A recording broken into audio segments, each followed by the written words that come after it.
Hey everyone! Before the video starts, I want to remind you about the promise I made in the last video about our goal for January. If we hit 350,000 subscribers, I'll post a full video of a story from chapter 1 to way past chapter 100, all at once, in one complete video. That's who knows how many hours long. A promise is a promise. So if we hit 350,000 by January, I'm going to do this crazy thing. Also a reminder, this manhwa right here is insane, my friends. It's been a while since I've seen a manhwa this good. So if you like it, don't forget to leave a like so we can get a continuation. And the second promise is that next week will be a week of continuations, which means we'll have some really great stuff here on the channel. And don't forget to hit the notification bell so you get every notification. And without further ado, let's get into this awesome content. In the beginning, it said that in that world, because of the existence of magic, countless monsters and demonic lairs came into being. And also because of magic, the awakened with special powers emerged like the SSS-Class Demon King Belfor of the five elements. And the ones facing that thing are the strongest team of awakened in that world, the Divine Squad. And his name is Bai. And this is his 10th year leading that team, and the monsters are coming at him with everything they've got. And he says that his mission is to eliminate demonic lairs in the name of the highest authority known as God. So he sets off with the Divine Squad, ordering the operation to begin. And this is the 100th high-level lair they've faced in the L-class Lightning Assassin. And she charges at the monsters, speaking to her captain. And he says that this mission was classified as an L-class purification. And so the other guy, an L-class shaman, the Cloud Mage uses Glacial World and covers the entire area in ice. Then the protagonist talks a bit about the classes that L-class is the maximum difficulty level. And so he charges at those demons, throwing his lightning everywhere. While the others stay behind, he says that after they finish, they can take a vacation. And so that crazy guy who uses his power through a cigarette uses Starfall, and he is Lucian, the Stellar Maestro support. And the Starfall enhancement gives plus 200 strength and plus 100% speed. On top of that, gravity is amplified 100 times. And with that, the protagonist prepares to attack with everything he's got, taking all the demons with him, finishing that thing off. Then he uses the annihilation of the 10 domains, finishing off the Demon King. With that, they clear the dungeon with the core warrior by the L-class Holy Paladin. So the Demon King was eliminated by all four of them. And so the kid says, it ended quickly again, and it was no challenge at all. And the assassin says that in a bit, she'll help him find another lair to play in. But then the support says that this mission was top priority, and they even sent their entire team speaking to Bai, asking if he doesn't think it was too easy. And so Bai thinks for a moment, because the intel said that this Demon King was special with 5 elements and a secret ability. But then that girl comes up to him, asking if they're going on vacation after the mission, and he gets all flustered with her leaning on him, and she asks to go out with him, just the two of them. But he stops her advance, saying they'll all go together to the usual place in the holy capital. Then she says that her surprise attack failed yet again. But then that kid says the protagonist doesn't understand women at all, until he notices something looking back, asking if he isn't coming with them. The assassin says he was going to take care of the remains, and he didn't even show up for the fight against Belfor.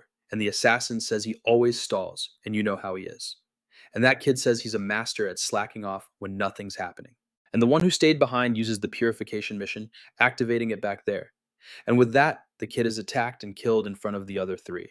And they scream, Kaolin, but he says that this is the real mission God entrusted to him. And so the protagonist notices his body won't move. And he says that for the entire past month, their coffee was poisoned with a paralyzing powder. And that guy back there who has like the divine ability, Flourish. Forbidden Tomb begins to raise all the roots from there. And he says that to kill humanity's strongest, he had to make sure everything would be perfect.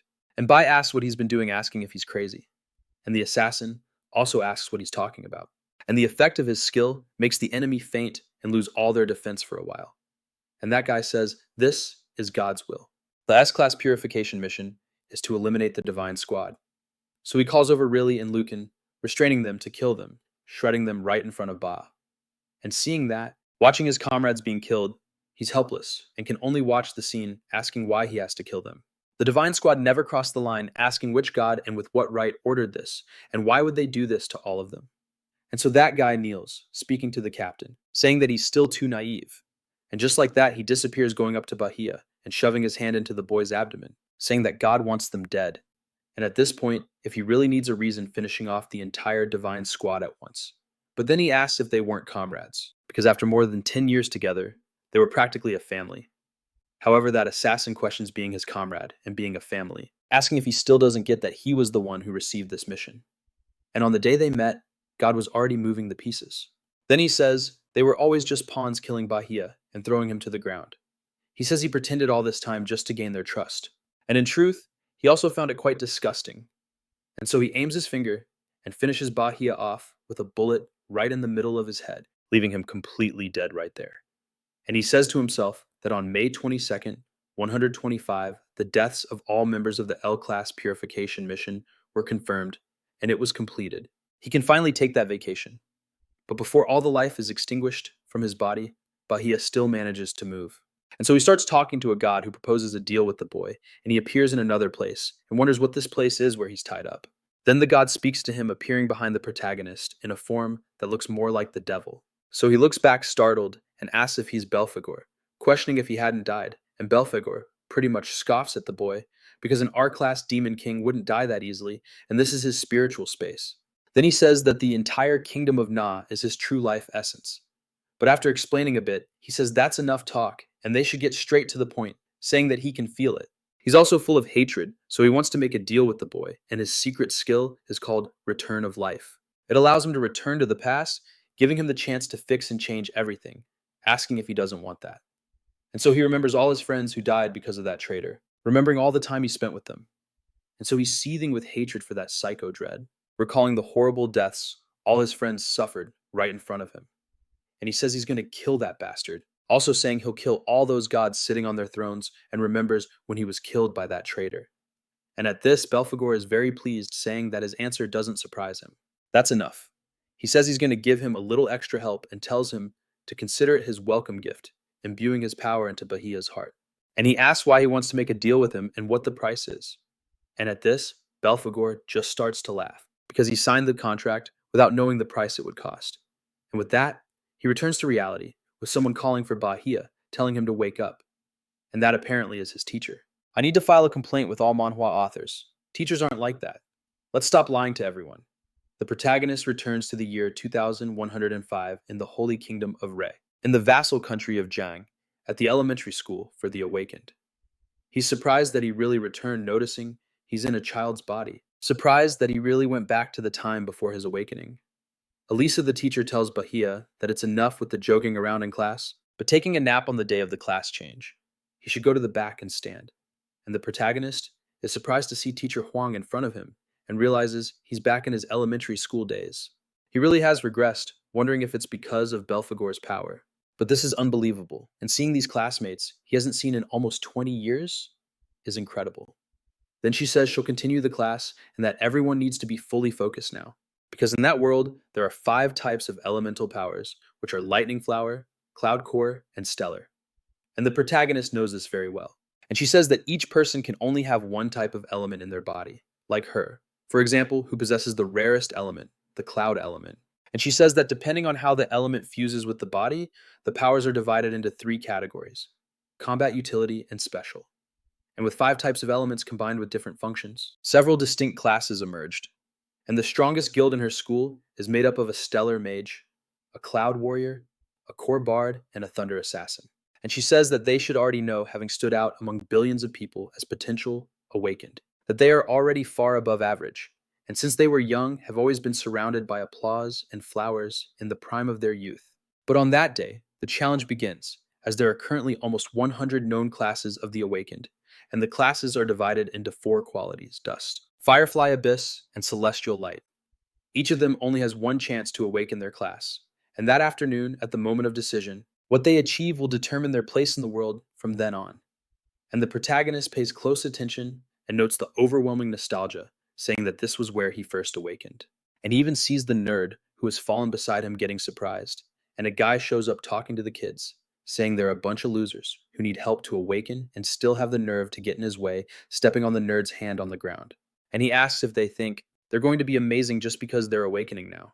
And in the face of someone like him with a red quality awakened class, they will always be inferior. That is Hong Kenshin, a stellar assassin of unknown origin. And the protagonist says that guy is the school bully, and it seems he has some kind of hyper-aggression gene, loves to start trouble, and is always causing problems for everyone around him. But then the teacher arrives, telling Hong to stop saying that this is a school and asking if he's going to start mugging people now.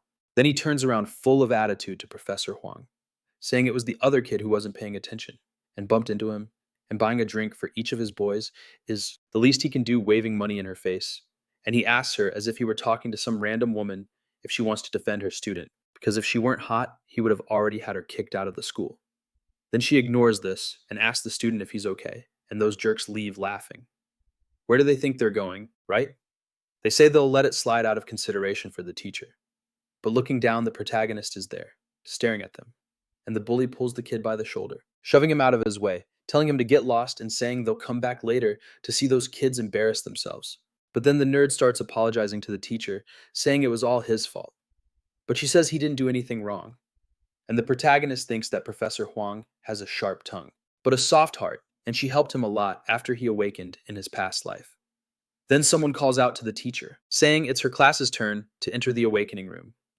And she tells everyone that during the awakening process, it's essential to stay calm to avoid getting hurt. And the protagonist says there are two known ways to awaken. One is natural awakening, like what happened with Hong Ken Shen. It usually happens to people with an excellent constitution and talent.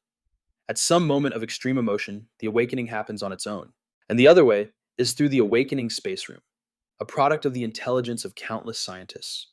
Inside, a person's adrenaline and emotions are intensified to the maximum.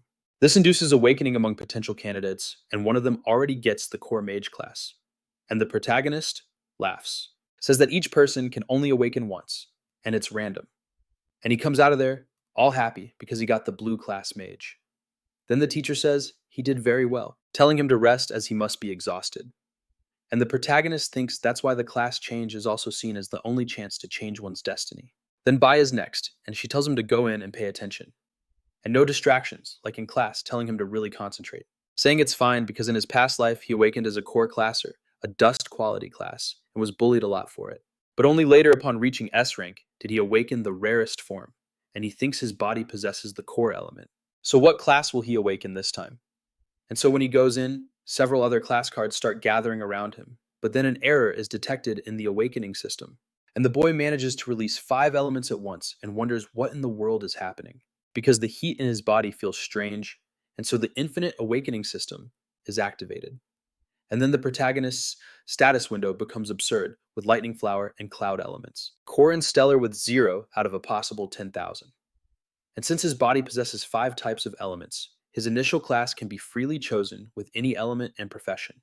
And it says that after this, when a certain element accumulates enough, he can harvest it to obtain a new random profession of that element or evolve his current one.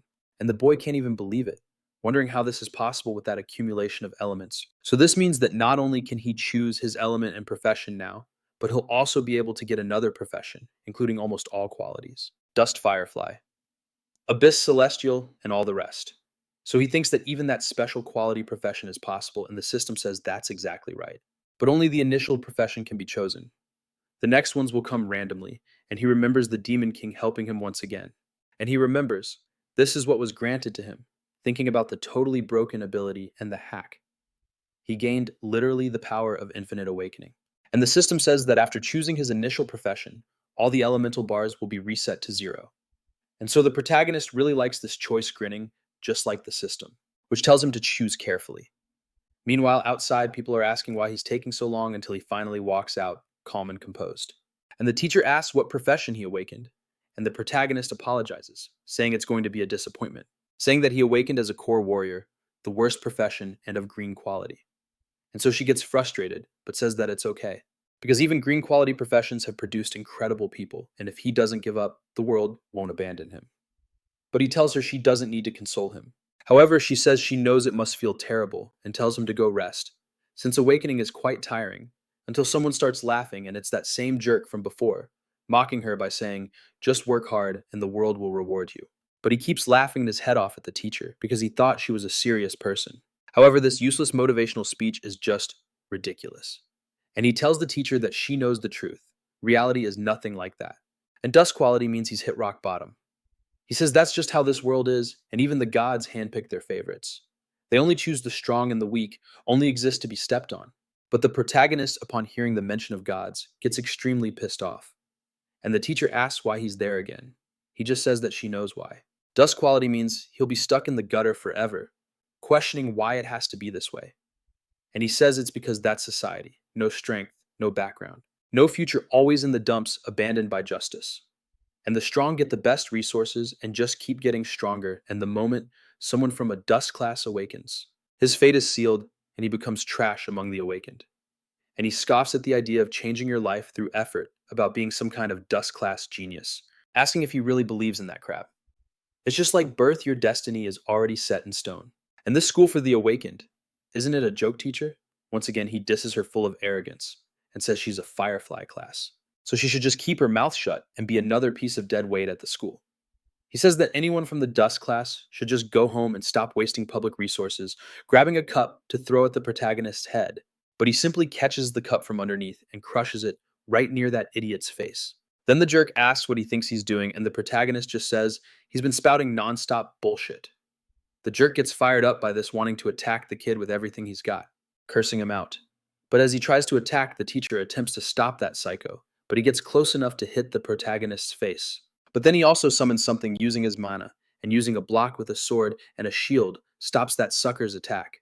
And with that, he's left completely confused, until he's thrown back by the protagonist, using matter perception, launching that bully backward with full force, and he crashes down hard, covering an incredible distance from the boy and starts spitting up blood. And when he tries to get up, he asks, "What the hell happened to that kid?"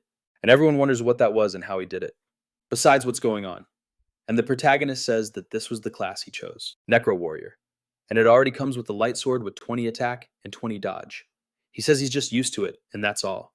Then the bully gets up once more, saying he got lucky dodging that one and that his class is rare abyss level. He's just a piece of trash from a lower category. But the teacher denies it, because what just happened wasn't luck. He used that elite technique exclusive to Warrior's matter perception. It blocks the damage at the moment of greatest impact in 0.9 seconds. Faster than human reaction, it reflects the damage back. And she says that her teacher couldn't master it, even after 10 years of training. And that boy who just awakened with no combat experience whatsoever managed to do that. She questions how the hell was he able to do that. And so that psycho asks if he's ready to die, pulling out his Star Assassin's dagger, which gives plus 30 attack and plus 30 speed, wanting to go after the protagonist. And he says he'll make a piece of trash like him grovel in front of everyone. And the protagonist says he chose what seemed to be the weakest class. Of course, there's a reason, because defining someone's future life and death just by their birth is a mistake they will only realize years later. And everyone is wondering if they're really going to fight face to face. They say that using awakened powers to duel at school is forbidden. Besides, a lot of people are watching now, and they say that Hong's father is a big shot in the government, and his uncle is the school principal. But Bai comes from a poor family with no influence. If he falls for that provocation and fights back right there, he could be expelled from school. And the nerd asks the teacher what they are going to do. However, she doesn't know what to do. But still, she gets between the two of them, saying they've just awakened and could be battle companions in the future. They shouldn't act on impulse, asking, how about they just forget about it? But he asks what kind of joke is this? Because that bastard just provoked him to his face, and he asks if she really wants him to let it go, saying that even if he were to kneel and beg right now, it would already be too late. He's going to show him the abyss between the chosen ones and the trash, which is impossible to cross. Then the teacher says that's right, because the reason for such a big difference between the qualities is that the attribute bonuses are completely different. Because the core warrior class gives a 100% attribute bonus. Strength 53, stamina 61, speed 41, and luck 26. Besides the elemental power, which is at 8, and spirit at 11. And the skills are block and impulse. And she says that for the dust quality, the bonus is 100%, meaning the values remain as they are. And the same class at the firefly quality receives 150%, and at abyss quality, it receives 200%, with all of his attributes being multiplied by 2. Then Hong prepares to attack, and she says that at the moment of awakening, abyss level classes already have double the attributes of dust level ones. This abyss of power is something that can never be overcome. So they think he's screwed, because in both strength and influence, Bai is going to be completely crushed. So why did he have to go and provoke someone stronger than him? He thinks that bastards like Hong are truly detestable. But in a society like this, if they want to survive, they have to learn to avoid the trash. And when that's not possible, they must simply learn to swallow their pride. And only those who know how to yield can endure. Facing them head on is the dumbest choice. And what awaits him is even greater humiliation. Then Hong uses fury on the protagonist, and the teacher tells Bai to be careful. Then he asks if he's still going to try and block. But matter perception consumes a lot of energy, and Hongkin's attack is too strong and very fast. So that was it. He wasn't going to be able to block it. And Hong says he'd like to see him dodge this one. However, the protagonist simply smiles, wondering why he would even dodge it, facing it head on, using the ghost step to appear behind Hong, passing right through him and making him hit nothing but air. He doesn't quite understand, wondering when the boy got there, but he starts coughing up blood as he asks how he's over there. Then the protagonist simply calls him trash, while he can't stop spitting up blood. And Bai says that's right where trash belongs. Then they ask again if anyone saw what just happened, because it looks like Hong just fell on his own, and they wonder if he slipped. My friend, if you ever slip and start spitting up that much blood, go see a doctor. I don't know. Call 911, or just face it because you're in deep trouble. And both the nerd and the teacher also think he just tripped on his own. But the girl in the back thinks he activated the warrior's dash skill at the exact moment Hong attacked. And it wasn't just a dash, but its advanced form, the ghost step. But she keeps wondering what he did in that instant to injure his opponent. Yet with a single blow, he finished him off so easily. And Bai not only mastered the basic warrior skills, but he also managed to apply them perfectly in actual combat. And the class representative thinks that even in that brief moment, he was thoughtful and avoided breaking the school rules. And she asks Bai what happened to him. Experience acquired by the boy. So 50 XP in elemental accumulation, which upon defeating an E-class star element enemy grants 50 star element points. And the protagonist says that just as he suspected, fighting using his class yields experience, and defeating an enemy of a certain element gives points for that same element. But 50 is way too little, and he'll have to clear some demonic lairs soon. But then that psycho Hong starts to get up, telling the protagonist not to even think about running away, grabbing his dagger and saying he's going to kill the boy. But then the principal of the Awakened Academy, Hong Lang, arrives, saying that's enough and asking if Hong hasn't embarrassed himself enough already. He notices his uncle, and the protagonist sees that it's him. He says that everyone is already exhausted from today's awakenings, so no more scenes. It's the weekend, so they should all go home and rest. He tells them to let their parents know which class they awakened. And the protagonist thinks it's time to go home, and for some reason is very surprised by the thought of it. The principal looks at him, asking if he's aware of the school's strict rules, and the protagonist thinks that he just returned and it took him a moment to react. And since he went back 20 years into the past, that means everyone is still alive. He's overjoyed by this because on the day of the awakening, May 22nd, something else happened too. And he wonders how he could have forgotten, as that was the most important thing. He bolts, leaving the principal talking to himself. And the principal, not at all happy with what the boy just did, tells the teacher to get her student under control, saying he'll pretend nothing happened today and let it slide, and she can only apologize. Meanwhile, a short time later, he takes his nephew to his office. Then Hong says that if that brat hadn't gotten so lucky, he never would have lost to him. But his uncle tells him that's nonsense, asking if he even realizes what that kid did to him, and explains that the moment he got close, he activated the advanced skill Ghost Step. But even more impressively, before he even moved in that split second, he aimed for the most fragile point on your body and hit it with precision, shattering your entire defense and momentum. It was all done using only basic warrior skills. But even with 15 years of war under his belt, he doubts he could execute everything so perfectly, because the protagonist simply hit you in the neck with the pommel of his sword to avoid killing you. And he tells Hong that their fight looked like a pro gamer on a max level account, humiliating a kid, just pathetic. That boy is nothing like you imagine. Meanwhile, the protagonist is running through the streets like a madman, and says that if there is one thing he has to do after returning to the past besides getting revenge, it's this as he bursts into his house. But then he remembers what happened coming home to find his whole family dead and an assassin at the scene.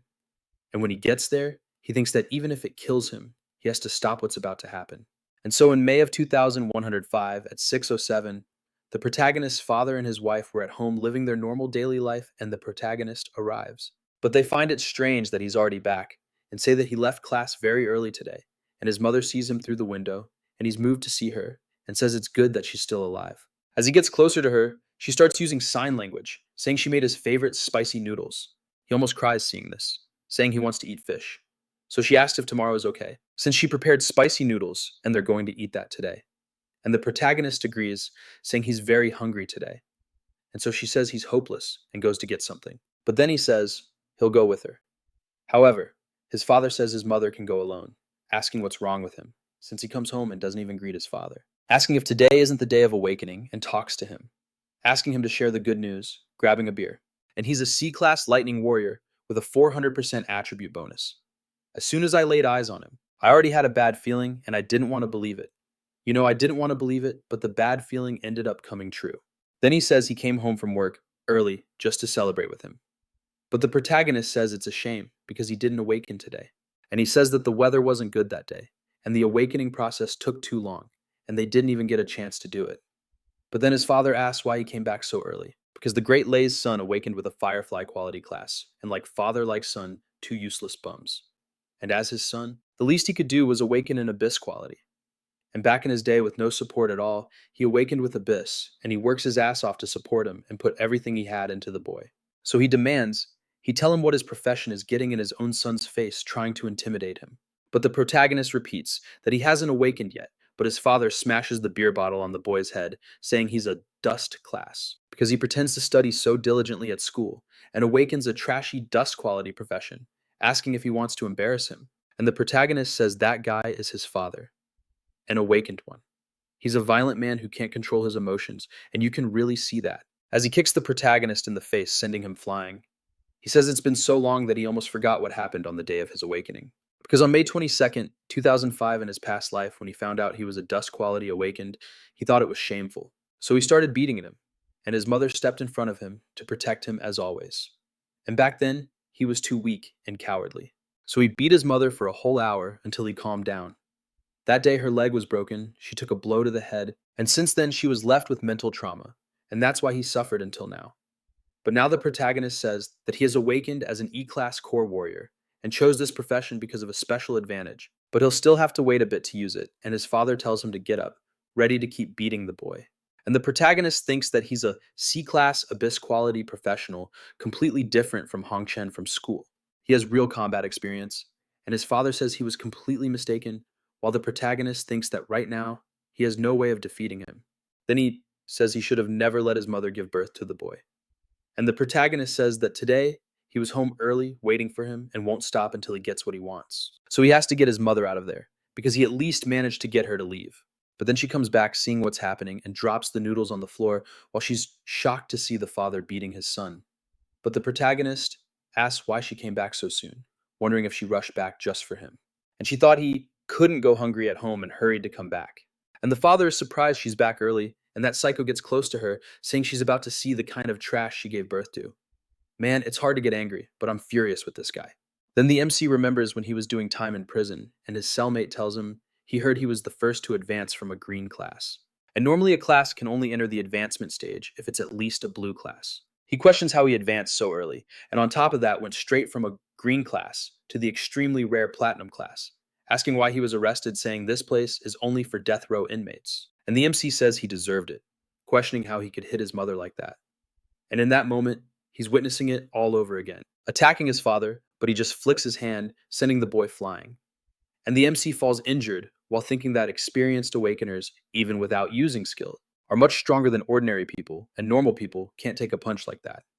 And so she rushes to her suffering son, telling him to stop it, shaking her head. Then he says this will get him killed, and speaks to Ruan, saying that on the day he found out she was pregnant with a boy, he was overjoyed and finally thought it would be his chance to bring honor to the Bai family, since his two useless brothers can't even have a son. But he, Bailey Shin, managed to have one, and the Bai family still depends on him to shine again. But why? Why did he awaken as the worst class of all? A green class, a useless bum who can't even advance. And it's all the fault of her crappy genes, raising the chair to smash her over the head. And she actually stands still, waiting for the blow, since there's nothing else she can do. However, the MC uses Ghost Step to hit his father, sending him flying, breaking the chair, defending himself, and telling his father not to touch her. And so he says that was interesting, because he managed to hurt him. Then his mother becomes completely desperate, and his father asks the MC if he's grown up, saying that was very good indeed. And the MC thinks it's still going to take some time, and he needs to hold him off first. But his father charges with everything he's got, grabbing the boy's blade, getting right in his face. And he uses matter perception to stop the attack, but his sword is shattered and his defense is also broken. He notices that he broke right through his defense, an absurd difference in power. And so he thinks his ribs are hurting a lot and feel like they're going to break because his father is too strong. And he keeps getting beaten up, and his father says this is the time for the boy to challenge his father, attacking him once more. But the MC keeps defending against all his attacks, while the father enjoys beating his son, saying he's in too much of a hurry, and the MC says he won't dodge. And so he says the boy has guts, but asks what good that is, because for such a weak class, it's obvious he deserves to be beaten to death. And the MC says that in this life, he won't let any tragedy repeat itself. Then the father questions if the boy thinks he's all that just because he awakened asking if he's forgotten who's the boss here. But just then, someone tells him to open the door, and he wonders who could be interrupting right now. And the MC says they've arrived, and as soon as he opens it, he asks who it is. And just then, Vice Captain Liang of the Inspection Force, a red A-class divine priest, arrives asking what's taking so long to open the door, questioning what he's doing in there, along with an investigator from the Inspection Force, a blue class, also a divine priest. Then Bailey is surprised that the vice captain is there, questioning why he came, and he says they received a tip that the fugitive Snow was seen in this area, and they're checking door to door, asking if he's seen anyone suspicious around. But then he starts to laugh, saying that guy is on TV all the time, and if he saw him, he would have definitely reported it. And looking inside, he sees both the boy and his mother looking completely desperate. So he asks him to wait, questioning what happened to his son. He says that idiot is very clumsy, that he sent him to buy some vegetables, and he fell on the way, and that he doesn't need to worry about such nonsense. But the MC says no, saying that he was the one who beat him, and his father doesn't like that one bit. And so the MC remembers it's 18 minutes downstairs. He called the police, saying he saw someone entering the Z property building, and they looked exactly like the photos of Snow that were released online. He said he made a call from the little shop across the street before coming up, and now they're already searching that floor. And if the security team had any news about Snow, they would definitely come prepared. But he didn't expect them to start the search so quickly, and yet it was enough time. Then the investigator asks if what he said is true, and Bailin Shin says he's just kidding, questioning how he could hurt his own son because it breaks his heart. However, the protagonist says that he hit him on the arm with a stool and broke a glass bottle on his head in addition to a punch and a kick. And every injury on his body can be examined right now. The two of them are in disbelief. And the protagonist says that for awakeners who can't control their violence and go around assaulting others, the Divine Code Chapter 8, Article 4 of the Awakener Management Regulations makes it clear that if the individual represents a potential threat, he must be detained immediately and imprisoned in the Awakener's prison for 15 days. And the two of them are very surprised that the boy knows so much. And his father turns around asking Bei if he's gone crazy. And so Liang speaks to Bailin Shen, telling him he is legally arresting him. He has the right to remain silent, but then he loses his temper, once again, wanting to go after the boy. Then the other one tells him to calm down, because if he resists, they will use containment measures. He's actually taken away, and so the protagonist is relieved speaking with his mother.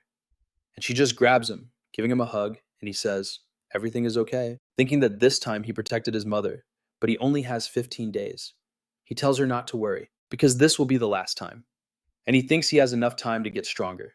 He won't let this beating be in vain, because he just stole the key to his safe. The thing for which he was able to betray his own comrades in the past. And it was what allowed him to climb step by step from E-class to C-class. And he goes to the safe saying that to this day, he kept it a secret from them. And in his past life, he only found out about its existence after he died, and with it maybe he can explore a demonic lair alone. And right now, only demonic lairs are good for leveling up, but all the current lairs are under the control of the Divine Squad, and you can only enter if you're part of a guild. And the only lairs he can access now are managed by the school, and also the hidden lair he knew about from his past life. And the hidden lair has a secret recommended level and difficulty as well. And he arrives in front of it, saying he needs to get stronger as fast as possible and surpass everyone. And it is said that a demonic lair is a place inhabited by monsters and awakeners enter to fight and gain experience, increasing their power and level. And the levels of awakeners are EDA. And on that same day, the 22nd in the inspection team's detention room, they say that this time it alerted the entire security team, and even the vice captain was mobilized, and in the end, they found nothing, wondering if it was a false alarm, because whether it was real or not, they can't let their guard down if it involves rebels. And if Snow is really in their county on the day of the squad's anniversary, it will be a scandal. One of them says he heard the captain is coming back early this time. They say that's not something they should be discussing. But then Bailin Shen speaks with this captain, asking him to cut him some slack, saying it was the first time and swears he won't do it again. And he says he heard that his wife is about to give birth. He has a friend who manages the best postpartum care center in all of Zushi County. But the vice captain asks if he's trying to bribe the inspection team, saying that he was once a member of the guild, asking if he remembers. Then he asks how he got to this point, and Bailin is at a loss. And the boy says that getting caught for bribery doesn't just end in detention and tells him to rest. Because tomorrow, he'll be transferred to the Awakener's prison and tells him to just keep his head down for a while. But then he is still filled with hatred for Bahir. And so the protagonist says that in 15 days, he'll get out of prison. And by then, he needs to get stronger as fast as he can. And the demonic lairs are his only option. Now they can appear anywhere, and they're parallel dimensions to your world. You enter a portal that appears out of nowhere, and as soon as they're discovered, the guild usually sets up a garrison in them. And it's said they contain a large number of demonic beasts and demonic ores, and so your level increases with those ores, as they are the best choice for the awakened to evolve their skills. But the problem is that they're extremely dangerous, and normally, you only enter with a team after an official inspection. And in his past life, this demonic lair only appeared in the news 5 years later, and it had been abandoned for too long without ever being detected. It was only discovered when the demonic clan's invasion of the human world happened. And he says that an F-class lair normally requires 3 E-class awakened, while an E-class 1 requires a team of 5 people with 3 E-class and 2 D-class members. And so considering the current date, there's a 90% chance that this lair is an F-class lair. And it's also the lowest level hidden lair he has access to so far. The entrance to the discovered dungeon opens in front of the boy, and he says that inside it's full of dangers, that you need a team with a variety of elements and classes to increase your chances. But now he has no choice. He has to get stronger on his own as fast as he can. So even though it's not recommended, he enters it. And inside he notices it's an entire world of ice and snow, and must be the domain of cloud-type demonic beasts. So he keeps walking until he sees something, noticing that someone has been here before, and several bodies are there. He notices that it's a demonic beast, Bernardo an Icefield bear, E-class level 8, and the monster, just by moving, kicks up a ton of dust at the protagonist. He realizes he's just run into the 10% probability. This is an E-rank lair. He wonders if it was never discovered, because most of them are hibernating. Then a bloodthirsty wolf comes at him, a cloud-type demonic beast E-class, and the protagonist notices that even a single wolf has a higher level than him.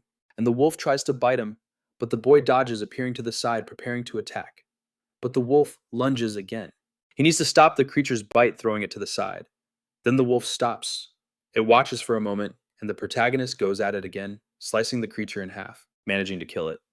He says that this A-class weapon, hidden in that guy's safe, can't be bought on the market, and is perfect for compensating for his lack of combat power right now. And it's the Kum blade forged with the Kum stone, and it's extremely sharp and cuts through iron like it's clay. And it gives a bonus of 150 strength, 50 luck, 100 vigor, plus 20 life steal, and plus 20 armor penetration. He notices the beast's defense is high, and even when aiming for vital points, he'll need 3 or 4 hits to defeat it. And he thinks that he's starting to miss the time when he was L-class. And so he says that as an E-class awakened, he needs to kill about 20 wolves to go up a single level. So he thinks he needs 10 levels to go from E-class to D-class, but then other wolves appear, tons and tons of them in front of the protagonist. And with that, he thinks the smell of blood attracted all of them here.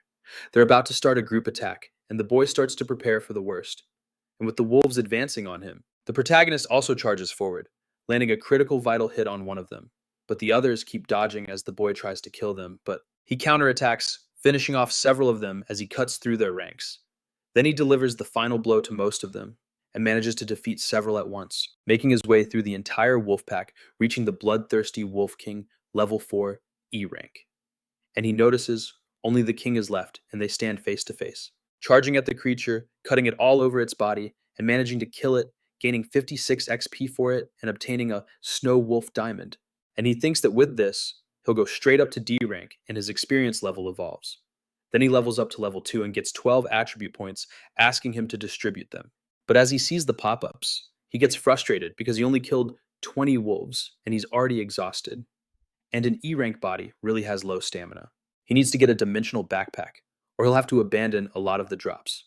And most demonic lairs are monopolized by guild squads, so farming outside of them is pretty tough for the awakened. And that's also how he gets that diamond worth 10,000. Din on the market, and he says that to access high-level demonic lairs, joining the Divine Squad is the only option. And the schools for the awakened are run by guild squads and serve to filter talent for their teams. And most students dream of graduating with honors and being chosen by a guild. But getting kicked out of a squad can mean never being able to advance again. He was stuck forever at C rank after being expelled from his squad. Solo farming is still too slow, and it's very cold there. The longer he stays, the more energy he expends. So he has to move quickly with the wolves charging at him, and he runs into a forest, cutting down trees and throwing them in the wolves' path to block them, until he also comes face to face with a huge snake that provokes the wolves. So he takes advantage of this as he wants to finish off all those monsters at once by gathering them together. But then something happens. A thunderous noise comes from his side, and he thinks that with all that noise for sure, they've woken up all the nearby monsters, and it must have woken up too. And that is the level 8 A rank Icefield Bear, a cloud type beast, and its current state is enraged. It attacks targets irrationally and deals 20% more damage. And the MC thinks the bear has finally entered its enraged mode and will attack anything in its path. And it goes around killing the monsters for the MC, while he just finishes them off and gets the kill, earning free XP and also grabbing lots of items. He says he just needs to dodge and take advantage of the openings. And with that, he slowly solo farms everything in front of him. And he thinks that even though A rank beasts are fierce, deep down they're dumb. And that bear drew all the attention. He saved a lot of energy, but to gain XP, he needs to land the final blow. So he keeps taking advantage of the situation and thinks that even with the bear's help, this is still tiring. And it's time to move on to the next stage. So he says that with so much destruction, this place is already at its limit. And he looks down, preparing to strike the ground as the monsters charge at him. He stabs his dagger into the ground beneath him and says he was carefully observing the environment during the fight. And that thing over there isn't a frozen lake. It's an ice bridge suspended between two mountains. And as the monsters fall, he calmly kills them all, defeating everything that's falling and gaining XP from it. Then he levels up to A rank level 7, gaining 12 attribute points and getting tons of items all at once. And he says that with this, most of the monsters are gone and only a few remain. He says he'll use his remaining energy to finish off what's left. So he thinks this is the fastest way to fight, and he also obtains the title 1 against 100. And when he faces multiple enemies at the same time, all his stats increase by 10%. And he thinks that something has been bothering him from the start, because every demonic lair has a final boss, and in an A rank lair, the boss should be a level 10 brutal Lion King type. And with all that commotion, it should have woken up, making him wonder why it hasn't appeared yet. And the monsters charge at him, but he feels something noticing that it's ice magic. However, he thinks he misunderstood. That thing wasn't sleeping. It was just waiting for the right moment to strike, waiting for him to get tired and arrive there. Then it freezes the monsters that were charging at the MC, trying to freeze him too. And he says it's a trap with no escape, scared to death. And just then, his leg gets frozen as he tries to run. And the boy feels he's screwed, standing on the edge of the abyss. Even the ice bridge was a trap, and all it had to do was show up at the end and reap the rewards. This low-level lair really did have a boss, and the boss is right in front of him. A sentient boss, level 11, D rank. Cloud-type demonic sorcerer. Demonic lair boss. Lord of the Frozen Forest. Other A rank level 10 demons also appear, 2 of them being the Frozen Forest demonic monkey type. And the MC seeing this knows he's screwed, because that mage is smiling at him and he's in a really bad situation now. And on Saturday, May 23rd, at 2:10 in the morning, inside the hidden F rank demonic lair, the Laughter, the MC is frozen along with the other monsters in front of the area's bosses, and he's completely frozen. And if this continues, his body will lose all its heat. And one of the monsters raises its finger towards the MC, sending one of the monkeys at him. He thinks his only choice is to try and react, and when the monster gets close enough, he breaks the ice and uses his block, retaliating with matter perception, attacking the creature, but also getting badly injured. And he says that his only option is to use all his energy to break the ice, but that will consume an absurd amount of stamina. He uses Rupture, which makes the awakened use all their energy to try and instantly break free from a control status, and it consumes a large amount of his stamina. He says it will take a while to cast such a powerful spell again, and he has to defeat it before then. Then that mage keeps trying to kill the MC, and this time it unfreezes the other monsters to help it. And the MC sees that things are going south because the Icefield Bears are back. He says the core type is naturally weak against the cloud type, and with the stamina he has left, it'll be hard to deal with just those 2 monkeys. But there are still other huge monsters around, and if more show up, it's going to be bad. Then one of the monkeys swings at him. He has to stop that club with just his dagger, and he thinks his chances of victory are 0. And the monsters, since they're being coordinated, attack the MC using combined attacks. But the boy manages to jump back. Then he thinks it's no use because he can't use much more strength. And that bear charges at him again, while the MC sees that he's screwed by taking that kick and being thrown back. Then he notices the environment is too cold and his stamina is almost gone. So everything is falling apart for him. And that mage continues to cast even more spells to mess with the MC. This time it uses Ice Storm.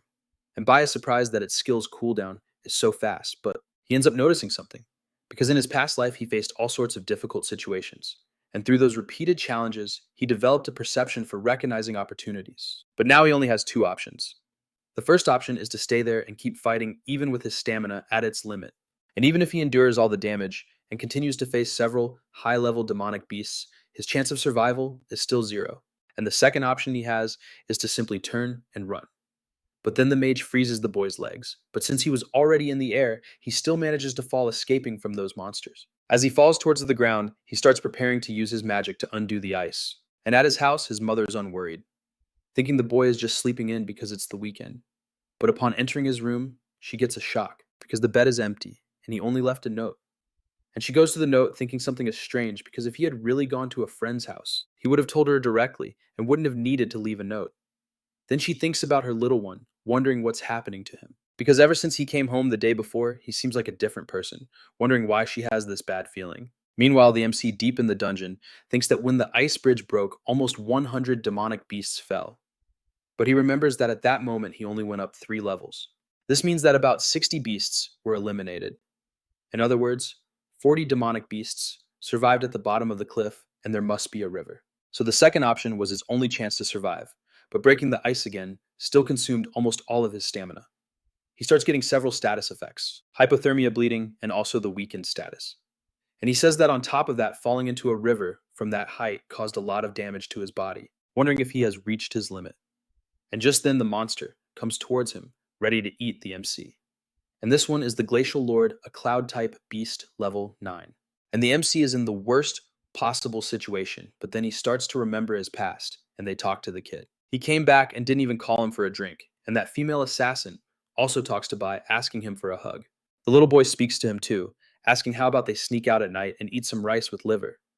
And Lewin also speaks to Bai, asking what those dice over there mean, telling him to give him a hand with that already. Besides his mother, who asks if the wound on his head is hurting a lot. And the boy remembers everything and also remembers that mage just to top off the miserable state he's in. He remembers his father telling him to go to hell along with the assassin he betrayed and several other people who despise him, and they tell him that he's already reached his limit. With that, he says he won't accept having limits. He can't have them. He says that any regret from his past life will end in this one. Then he gets up, grabs that wolf's fangs, and swears he won't let it happen again, saying he's already lost everything once and has died once too. And because of that, he will never die again. He throws the wolf into the air, shattering its fangs with a single kick, and flings the monster away.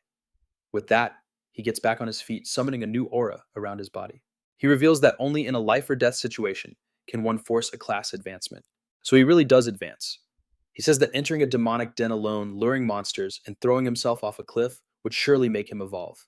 The monsters gather around him, several of them there. Then the protagonist says that by putting himself in one impossible situation after another, all of this is just to try and relive the adrenaline rush he felt when he attacked his father and went through that extreme situation. The maximum level of adrenaline is activated and it spikes, and because of that, he's able to evolve. And he thinks just a little more. He needs just a little more. Because that feeling is coming back, and he activates his forced advancement, but the system says the requirements have not been met and the class advancement has failed. But the advanced skill Nuclear Sword Saint is acquired. And he says it wasn't enough to advance his class, but at least he got that insane skill ahead of schedule. And now it's time to end it all. Then he points his dagger at those things, and they charge at him. However, the protagonist just prepares himself, using the first strike on that thing and cutting down the wolves, the bear, and the creature in front of him using Sanctuary. And that Sanctuary skill is just insane, as the monsters are decapitated and sliced in half, all dying in a single attack. With that, he gains an absurd amount of XP, then obtains several other items, and it's announced that he has leveled up to rank 8 and the effect of Sanctuary is activated, zeroing out his fatigue. He continues to obtain items and moves on to the next one he must kill, also acquiring the title Wanderer of the Ice Field, which grants plus 100 resistance against cloud element creatures, reduces ice damage, and unlocks his ultimate skill Sanctuary. He says he's coming back, and now it's time to settle everything for good. And after killing all those things in his path, he presses on and says that after reaching level 8, a bunch of rankers became a joke. He says the cold barely bothers him with the Wanderer of the Ice Field title, and that Sanctuary absorbs all accumulated damage and unleashes it all at once on a group of enemies. It activates after he becomes very tired and injured. and thanks to that, his stamina was refilled. So he prepares to climb up, as he doesn't even know how much time has passed in that dungeon. He needs to get back soon, otherwise his mother will worry. And after climbing out of that ravine, he comes face to face with that ape mage along with the army of apes under his command. And the mage senses that the protagonist has returned, as the protagonist smashes through the area. Arriving there, he defeats the first ape in a single blow and reaches level 10, telling the boss that they've finally met again. Back at his house, the protagonist's mother wonders where he could have gone and why he's taking so long, because he still hasn't returned, praying that nothing bad has happened to him. Meanwhile, the protagonist is face to face with the monster that had him cornered, throwing the bear at them to announce his presence, saying they've met again and destroying everything around. And so that ancient ape points at the protagonist and orders the smaller apes to attack him. One of them charges, and the protagonist quickly attacks and finishes it off, gaining 70 XP in a single strike. So the mage monkey starts to get scared and uses its magic on the MC, casting an ice storm, but the boy is completely immune to it, walking right through the spell. And it's stated that the cloud-type resistance effect is activated and the freezing is successfully reduced. So as he charges at the creature, it pulls a staff from its bag to attack the MC, along with the remaining monkeys. But he says that if he finishes it off, he'll achieve a new rank using Phantom Step and lunging at the monkey, ripping its hand off in one go. It starts to feel fear for having its arm ripped off, and as it sees the blood flying, it manages to follow the MC with its eyes, but Bai simply says goodbye to it, shredding it completely. Then he successfully defeats the level 11 sorcerer demon Lord of the Frozen Forest, gaining 1,000 experience points. And with that, he advances to D-rank Core Warrior, and he gains another 12 attribute points, and the items are ready to be collected. But then, something starts to tremble near him, and it's announced that enough cloud-type elemental energy has been accumulated and a new profession is about to awaken. And he says that he fought for so long he forgot about this, that he could accumulate elemental and other types of energy. So he starts to acquire another profession, and the one he gets is his cloud-type mage ranker level 1. He can switch professions at any time, and he's surprised he got a red profession. Because even though it's just a ranker class since it's red, it receives a 200% bonus, and its attributes are already almost on the same level as his D-rank warrior class. So the mage weapon in front of him is the magic stone with Han plus 40 and spiritual power plus 40 as well, and it expands magical range by 50%. Along with the D-rank magic bag, which can store up to 20 items, and the monkeys are surprised that the boy simply bent down to pick up those items. When he picks them up, he thinks that since things are this way, there are still some vermin left. He's going to take this opportunity to test his new powers. He quickly and successfully switches to the cloud-type mage, invoking his power, saying they're about to see what this new profession he's never used before is like. And so on May 24th, a Sunday at 5 in the morning, the MC's mother is very sad, scared to death that the boy won't show up at all, until he opens the door, surprising her. She jumps to her feet. Then he apologizes to his mother for taking so long, but she just runs to him and gives him a hug. Then he asks if she's been waiting for him this whole time and hasn't even eaten yet. Then he says he has a proposal for her, asking if she wants to hear it, while she cries, clinging to him. And he tells his mother it's time for them to leave, because they're going to leave that place behind for good. He says that he used the magic bag to take everything out, except for essential weapons. He also set aside 10 or more very valuable items. He then goes to sell them to a guy who tries to rip him off, offering 800 gold coins, but laughs. The MC says it'll be 8,000. The guy asks if he's kidding, asking how a little stone like that could be worth so much. However, the boy takes the stone back, telling him to take it or leave it, and starts to walk away. But the guy tells him to wait, saying he can't just drop an absurd price like that and walk away, offering to pay 2,000 for each one. However, the MC says he wants 5,000, and the guy counters with 3,000, saying that's the most he can pay. And the MC says it's 5,000 now. Then the guy questions how he knows the price, and the MC just keeps raising it to 7,000. Then the guy says, okay, 7,000. He pays, and that ends the discussion. And the MC reveals that in his past life he knew several magic or merchants, and that stuff is worth a good chunk of change. And with this money he can rent a really nice place for his mother, because in his other life she didn't have a single peaceful day, and in this life all he wants is for her to live well. So he takes her to a new place, leaving her dizzy with happiness. Then the landlord says, the MC got a great deal renting that place, but his mother is all nervous about what her son is doing. But at 8 o'clock on that same day, she's already acting all cheerful, making food. And he says it's been a long time. Such a long time since he last saw her genuinely smiling like that. He's already solved the housing problem, ranked up to D rank, and even got a new class, but with him imprisoned, he still can't relax. Because until everything is settled for good, He can't pursue his revenge in peace. And tomorrow, he has to go back to school. So he carves a magic stone into his bracelet, turning it into a D-rank weapon. And that is a magic stone that can be polished and charged. Its elemental power is 40. Its spiritual power is 40, and it also increases magical range. He says it's time to look for that thing. That same day, somewhere else nearby, a few people exit a dungeon, and it's the same Hong who got beaten by our protagonist. And the suck-ups who were with him say that he did a great job and has improved a lot. But then his sister asks him to take a break, but he acts completely arrogant towards her, saying that while there's still time, they're going to the next demonic lair to train some more. He says that no one will level up faster than him, and his status update is that he's now a level 3 star assassin ranker. And in the simulated combat test, he's going to show everyone who the real genius is. Meanwhile, somewhere else, another person is reading an announcement and notes that none of this year's newly awakened have achieved a gold level class. She thinks for a moment, concluding that there won't be anything exciting in this simulation. And at 7:30 on Monday, May 25th, the protagonist is eating a feast his mother prepared. He quickly eats and asks why she didn't wake him up. She says he was sleeping so soundly that she didn't have the heart to wake him, telling him to eat in peace since being late once in a while isn't a big deal. And the protagonist thinks that it's been a long time since he slept so well that he'd never had a real breakfast with her before. But his mother puts a hand on his shoulder, and he asks if everything is okay. She asks if there's anything he wants, like a toy or a book or some electronics.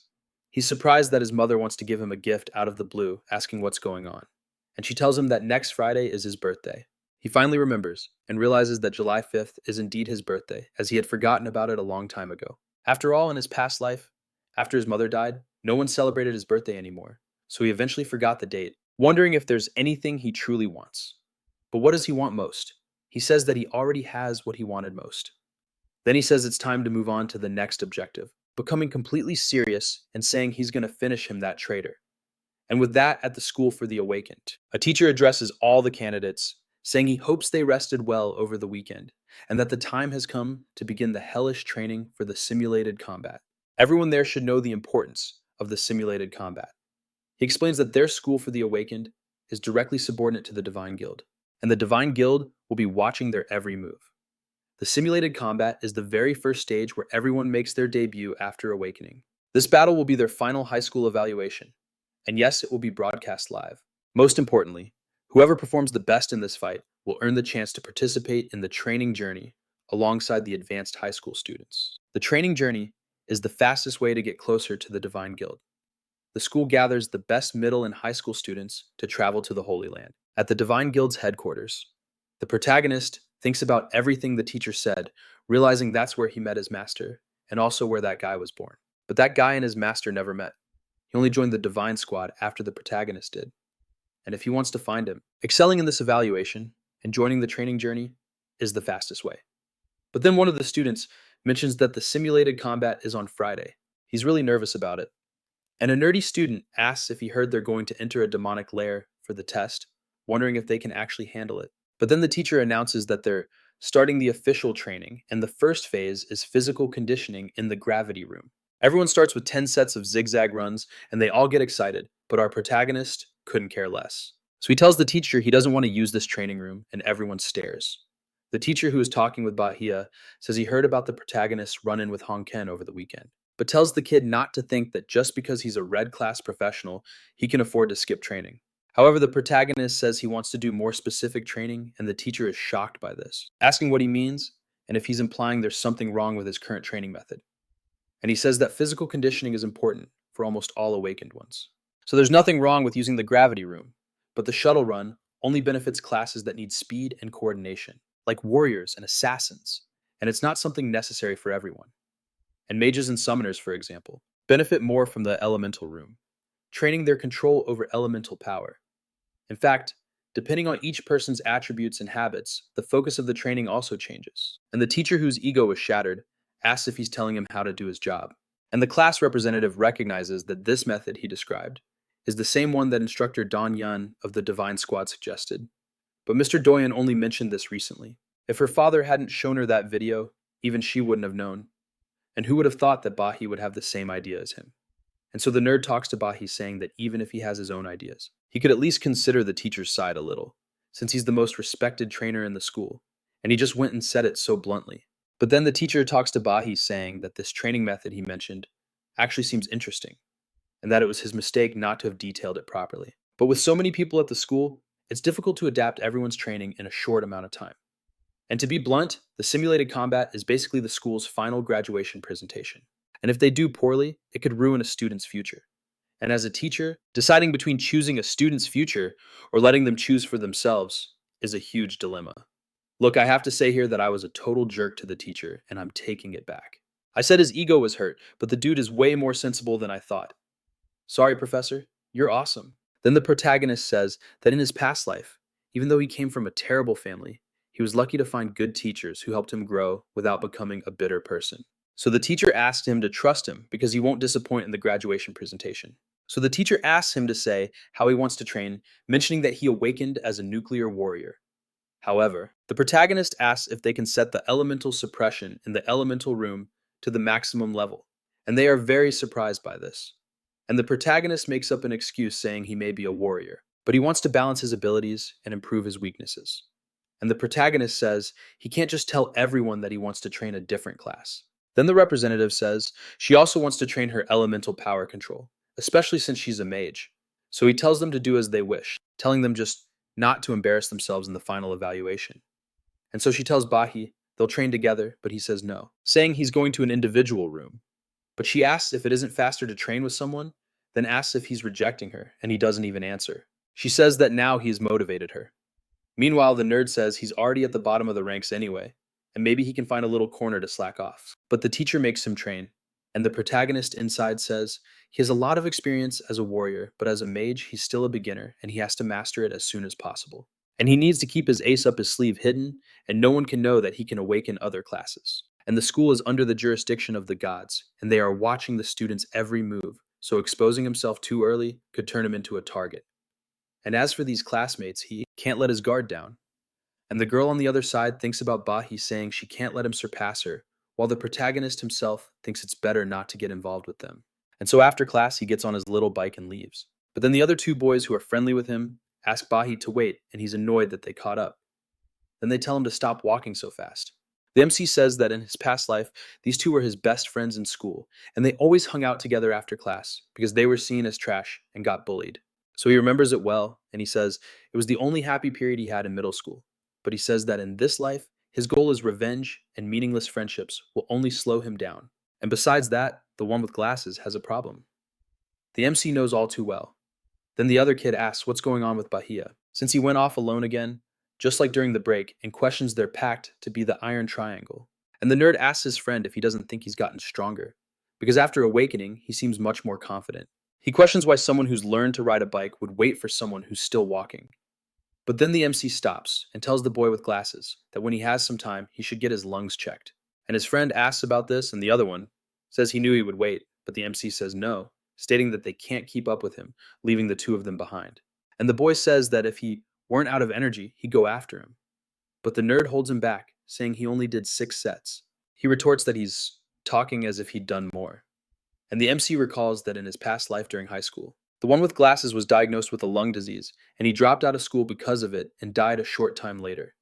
And even though they aren't friends in this life, he hopes he'll at least be healthy and live well. Then one of the friends says, that guy suddenly became so cold, but the other boy thinks that while he's really changed a lot, he still feels like he's the same person deep down. And so in the sacred realm of the rookie training grounds, a guy with a boss-like attitude there says he heard the new recruit in the Divine Squad has been making a name for himself and asks if the one behind him broke all the records. He says he's exaggerating, but the guy with the dreads introduces himself, saying he's the one. Then on Monday night, the MC talks to his mother, telling her to try not to go out alone from now on, since he'll be coming home earlier at night and will grab the groceries on his way. He thinks to himself that this still isn't enough. His mother needs a more stable and safe environment as soon as possible. And over at the prison for the awakened, his father is there. He then speaks with the guard saying he'll leave the matter to him, and the guard tells him not to worry because he already bribed that scoundrel. He says everything is arranged and he'll be able to get out tomorrow. And on Tuesday at school, the MC notes that he has now familiarized himself with his mage skills. The secret is to get the timing right and calculate the elemental force. And that other kid, his friend says he's going to do 10 sets that day, and on Wednesday, the MC continues to train, as does the nerd.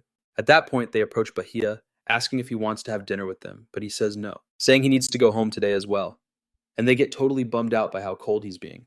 But he tells him that the wind-up time for his archer skills is too long, saying he should practice the initial movements more. And with that, the boy is really happy to get his help. And on Thursday after class in the school's infirmary, the nerd actually goes to the doctor to get that thing with his lung checked out, and the doctor says it's a good thing he came in.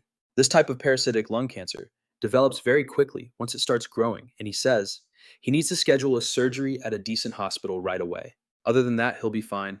So he thanks the doctor, saying he'll schedule it for next week, remembering that the MC was the one who told him.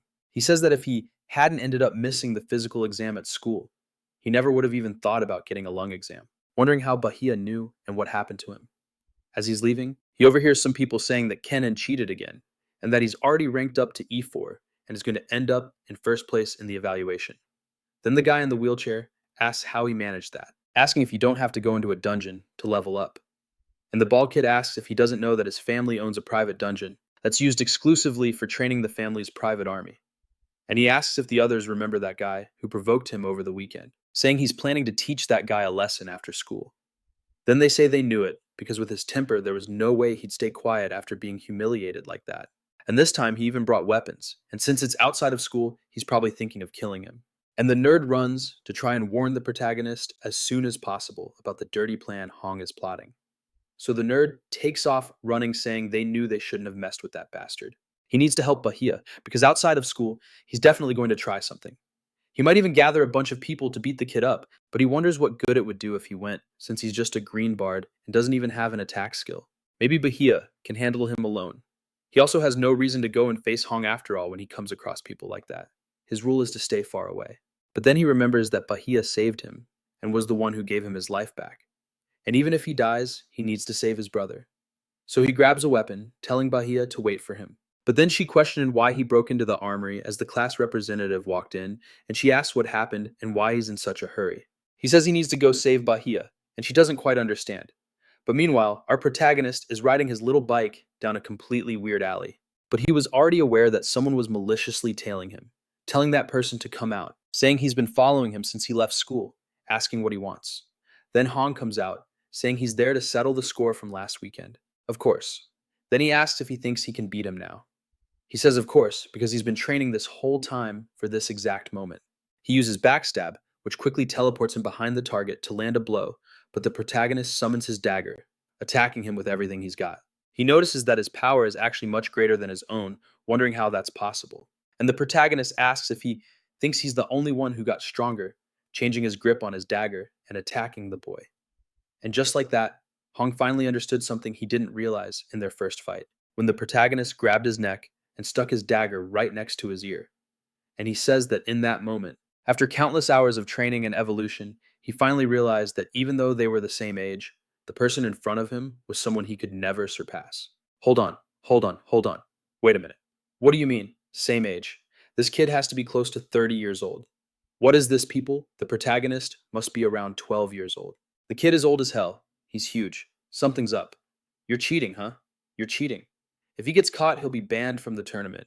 And in his eyes, the protagonist looks gigantic. And he asks if the boy leveled up. Too questioning what his level is, now how he managed it, and struggling ridiculously. Saying there's no way, and it's impossible, because he even trained outside of school just to reach level 4. And he tried so hard that, like a protagonist, he managed to be faster than him. And the protagonist asks about him trying hard, pulling the dagger away from the kid's neck. He asks if the boy has ever died before this time, putting the dagger to his neck. He tells the boy to stop talking, saying he can do whatever he wants with him. Kill him, torture him, whatever, saying the boy has thought him inferior for a long time. And the protagonist says, yes, he does. But it's not like he hates him either, because he followed him all the way here. He could have ambushed him, called for backup. But no, he came alone and just wanted to see if he was strong enough to face him. But then he starts throwing a fit again, saying that's enough, telling him to either kill him now or just wait, because he will kill him. Telling the protagonist to stop acting like a badass, as if he knows everything about him. And the protagonist asks if he wants to know, then tells him to forget it, because he's starting to really hate him. But then the other two arrive, the nerd and the class representative, and he notices what they're doing. But he also notices that it seems there's nothing they can do, as the protagonist has the whole situation under control. Then he says he was actually waiting for Hong, because he has a proposal, and if he wants, He can show him a way to get stronger, much faster, but for that, he'll have to give him something in return. And so, on May 29th, a Friday, on the day of the evaluation, it's the day the training week ended, and the professor says the combat simulation is about to begin. He says that first of all, there's something he needs them to understand, and despite it being called a combat simulation, the place they're going to is a real demonic lair, and a large part of the danger has been sealed by barriers. But even so, it's no joke and there are creatures inside. So they must act with caution, and to help upperclassmen from the high school will accompany them. They will only interfere if it's absolutely necessary to ensure everyone's safety. And the teams will be made of 4 to 5 students, with an upperclassman leading each group into a dungeon. And they can choose between F rank or E rank demonic lairs. The E rank demonic lair is very difficult, and if you're not prepared, it's better not to even risk it. And if they fail the mission, they also run the risk of losing school credits. And now they must choose the difficulty, and after that, they will form the groups. And he says that whoever is going to attempt the E rank demonic lair should raise their hand. However few people do after all, everyone is scared. And the nerd tells his friend that they are really confident and had the courage to challenge the E rank lair right off the bat. The other one says that if he weren't a green class, he might have tried it too. And the professor finalizes the selection, saying that out of 180 students, only 8 chose the E rank demonic lair, and the representative is surprised that Bahia didn't choose the E rank. And he says the rest will be randomly assigned to the F rank demonic lairs.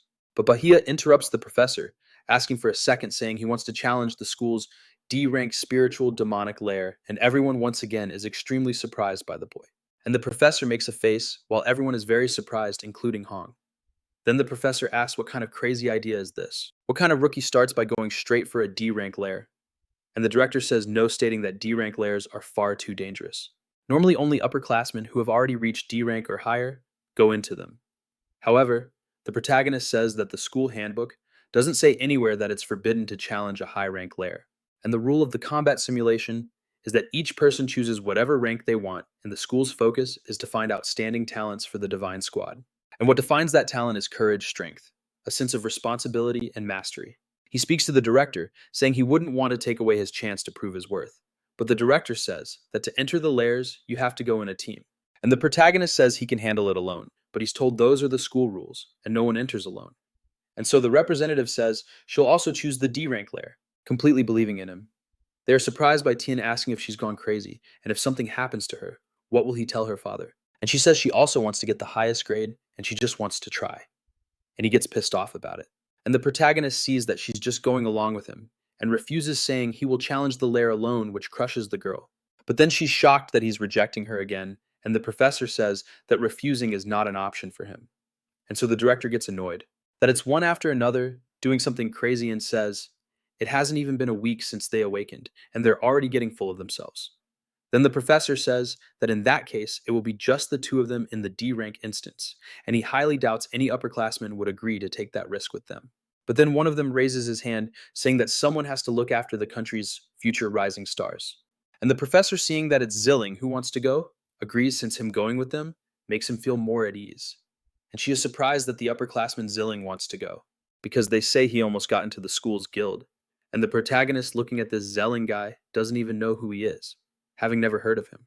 And Zelling doesn't really like the protagonist, saying that he's a cocky brat who doesn't know his place. He was in such a hurry to show off in front of everyone that he did this, and he didn't even stop to think about his own level. And the professor tells the others that the teams are formed and they will officially begin the simulation test. And inside the lair, drones will film and broadcast everything live, and the entire test will be recorded. So they'd better do their best, and they'll see who gets the highest score this year. And the MC also gets ready to put on his show. And with that, he says, the School for the Awakened was built on top of a huge ancient demonic lair that had already been conquered. So the high school and middle school are located together. And this lair spawned several smaller lairs, perfect for the students to use in their combat tests, and most of them range between rank F and D. Then he says that as soon as you enter the instance, the combat simulation officially begins. But everything is broadcast live and every move is recorded. So he needs to be careful not to reveal all his cards against unknown enemies. And the spiritual jade demonic lair has something he needs. And as soon as he enters the place with the other 2, Zilling tells them to relax, saying he'll protect them both and that he's faced an unsealed rank D lair before with other classmates. But then the class rep asks if the monsters in that rank D lair are strong. He says they normally range between rank E5 and D5, meaning level 5 to 15, and the strongest monsters in the school's lairs have been sealed. So it's very unlikely for a rank D to appear, let alone a boss. But even so, he tells them not to underestimate the higher level rank E monsters, because they can have fast and strong attacks depending on the situation. And at the end of the day, they've just awakened and are just rookies compared to them. He says he'll try to find some low level monsters for them to farm some school credits. And she can rest easy because the senior here is keeping an eye out and won't let a rookie like her get hurt. But then the MC is just casually walking off, and he gets surprised calling out to him, saying that if he goes on ahead like that, he might attract the monsters. But the MC just says he talks too much and tells him to just stay out of it because he won't have to do a thing. So Zilling wonders what his deal is as he's already trembling in front of the kid. And the girl is also surprised. Meanwhile, he's being recorded, and they announce that the live broadcast of this year's combat simulation has begun with everyone watching from various different locations. And in the school's guild, someone is watching, and a guy tells his boss that he should watch this live stream because it's really entertaining. And this guy is the vice leader of the school's guild, and he says there's a rookie who chose a rank D instance. They ask if he's serious, wondering what the kid's class is. He says that's where it gets interesting, because he's a green warrior, the most useless class of all. And they say they want to see where all that confidence comes from. Meanwhile, N is experiencing firsthand what it's like to be a bard in the middle of a wave where you have to fight by hitting his tambourine, and inside that dungeon, he can only provide his buffs. And the senior looks at him with pity and says he's a caster and was supposed to stay in the back just providing support. He doesn't need to be so tense. And the monsters keep coming at him. He wonders how a rank F dungeon can be so terrifying. And so various monsters appear in several dungeons, and the others are having a lot of trouble. And Hong looks at his team saying that if they can't do it, then he'll go alone. He swears he'll still surpass Bahia using his fury to kill those things. Meanwhile, the MC is inside the sealed rank D dungeon, killing everything with absurd speed and enormous ease, clearing the dungeon solo. Then the class rep asks how he did that, and the MC looks at the rest of the monsters around and says that the monsters here are sealed, so they can only use half their strength, and because of that, they aren't that difficult. But she says that, even so, he faced a bunch of them alone, saying that it seems she's still a long way from catching up to him. But he says she doesn't need to compare herself to others, telling her to focus on being herself. Then she asks if he has to act so cool all the time, saying she'll do her best. And Zilling stands there seething with hatred, saying he just wanted to show off, and that this is a rank D dungeon, so he shouldn't get too cocky, and had better take it easy, saying that his performance was great, but it's still his first time in a dungeon. And this one has 3 chambers, saying it won't be that easy. As a senior, he thinks he should give him some tips, but the MC speaks to Shin telling her to take care of the monsters that come from the right. And he takes care of the left side, completely ignoring Zelling, and goes for the rest of the monsters that are still around. And Zelling gets pissed off, noticing that he's being ignored again. The protagonist says the monsters on the right are a little weaker, asking if she can handle them by herself. And she's surprised he's asking this of her. Zilling thinks that this kid really has no respect for him. The protagonist says the simulated combat is meant to test each person's individual skills. And she's also there to be evaluated, telling her not to forget it. He asks if she doesn't want to get a good grade. She says she understands, saying she can definitely handle it. Then they head into combat. And Zilling says he just had to complicate things, getting pissed and drawing his bow to cause some trouble for the protagonist. Meanwhile, the crowd is watching, thinking he's incredible. Because he defeated several ranked monsters, they wonder what level he's at now. And one of them says that in the report, he's still listed as an E1, and his exact level hasn't been confirmed. And maybe he's at E3 or even E4, but it doesn't stop there because he was the one who chose to face the monsters on the left and sent Tien to the right. And that's because he noticed the elemental weaknesses. Since the monsters were star type, it made sense to send Tien, who was a flower type, to fight them. And even knowing it was an individual test, he still assigned the roles in the most logical way. You can tell he has a good grasp of the overall situation.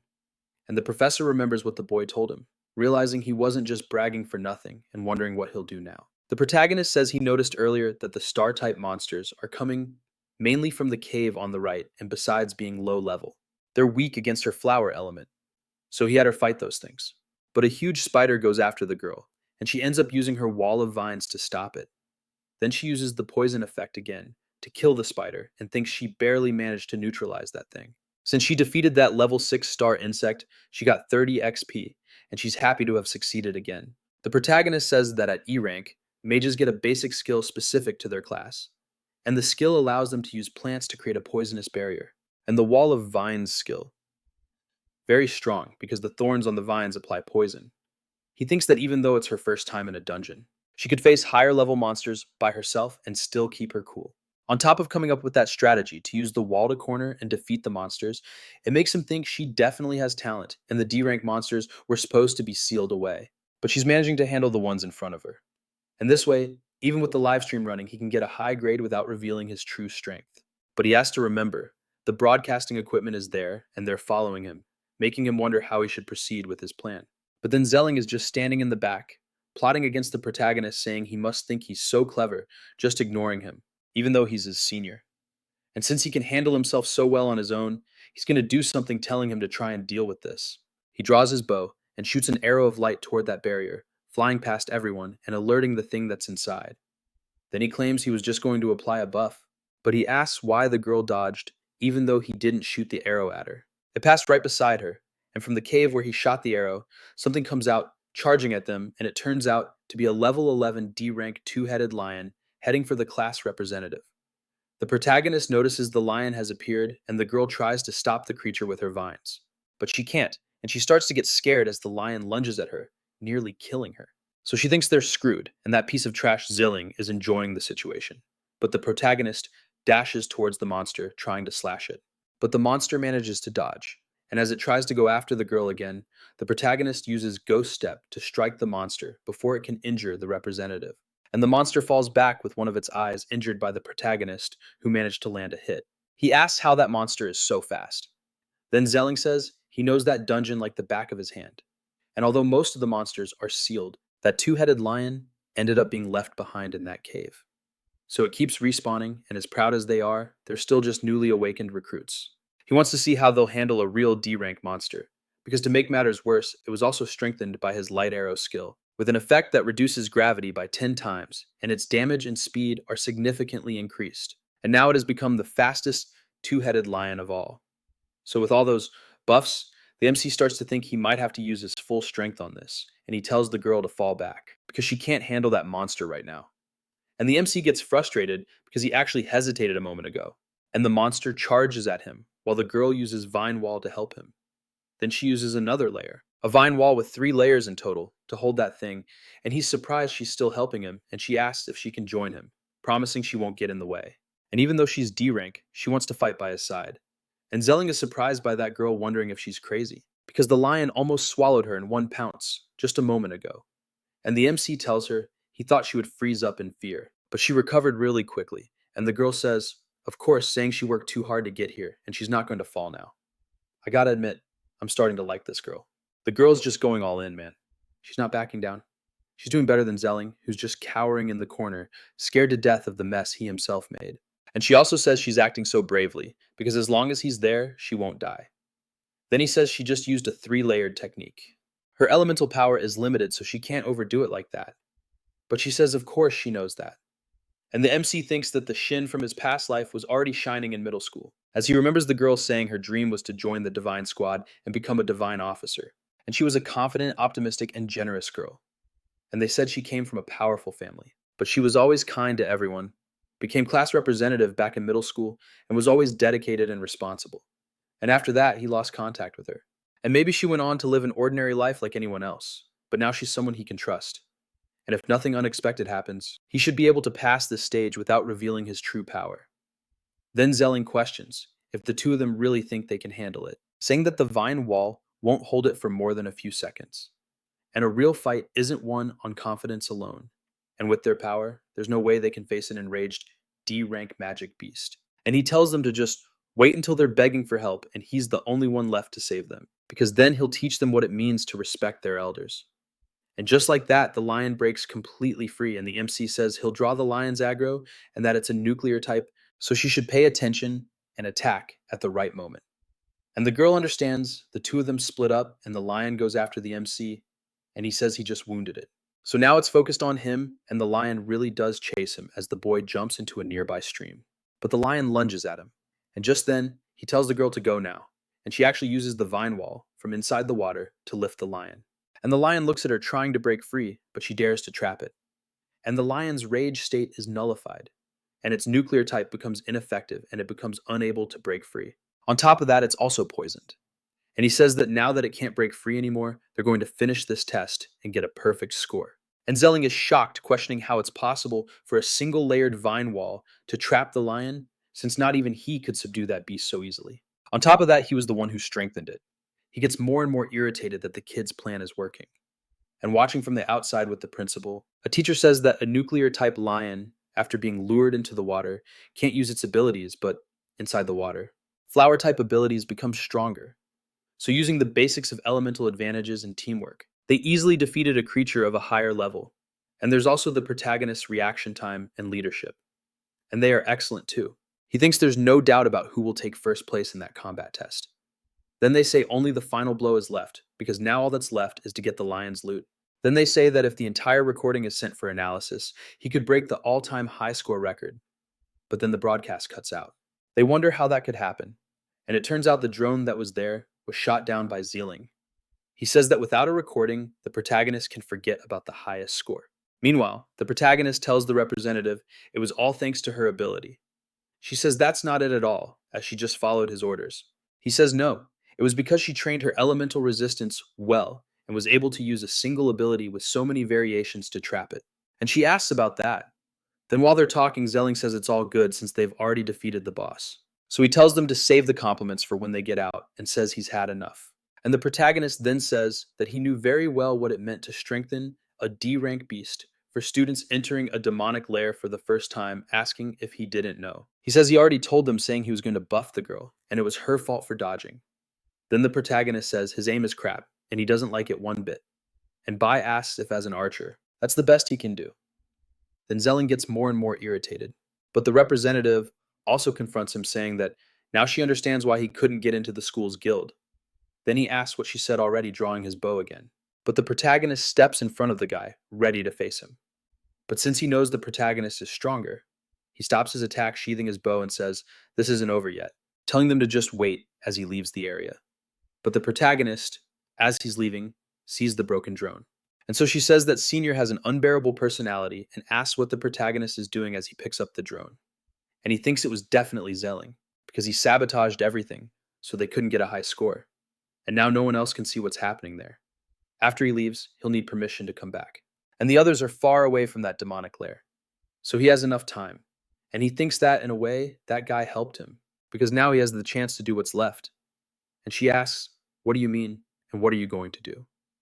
Then he goes to another corner, that sealed corner, and he asks the representative if she can keep a secret about what's about to happen, saying that even if she told anyone, nobody would believe her anyway.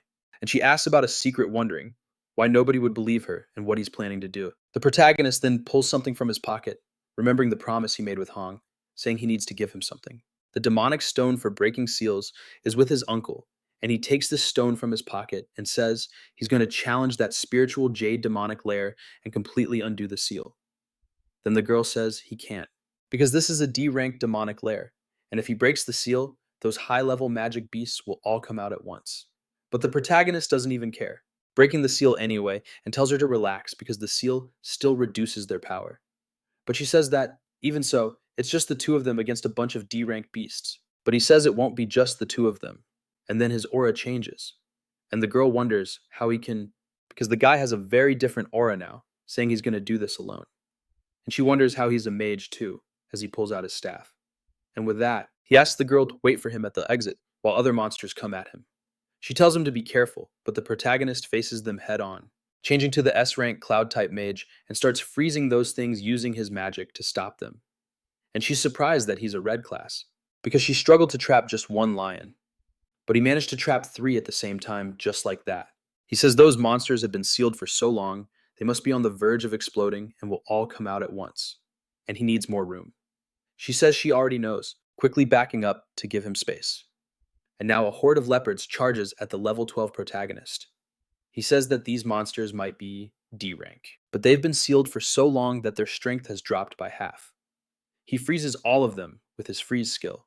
And with that, he says this first move should keep them all under control. But something happens. One of them gets behind the protagonist, and he quickly changes back to the nuclear warrior, using his sword against the monster to deflect its attack, questioning if it's trying to catch him by surprise. Then he disappears from in front of the monster, appearing above it, and quickly changes his class to the mage type again, freezing the creature from there. And the girl notices that he switches classes as if it's nothing.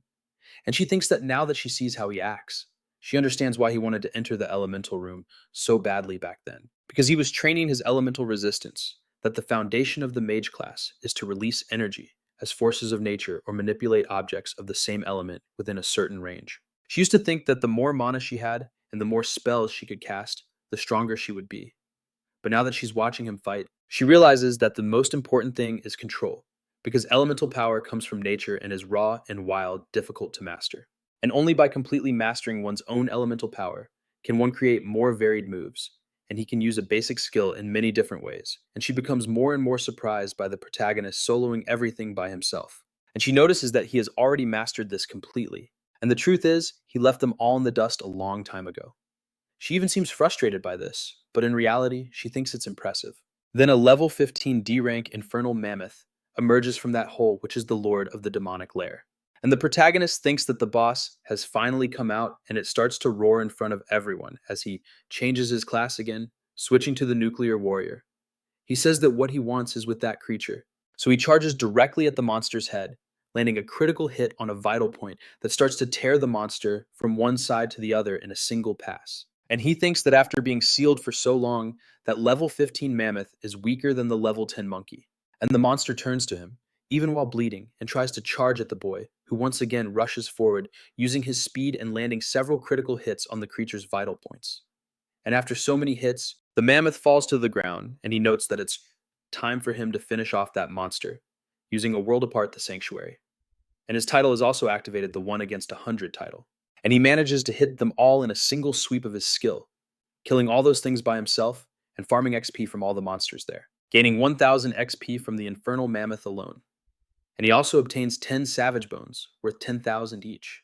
And he also gets a rare material, a royal tusk, an essential material for forging the burning flame of invincibility, the S-rank nuclear warrior weapon. So the protagonist's elements are evolving at an incredible speed. And he stores the tusk, walking over to the item left on the ground.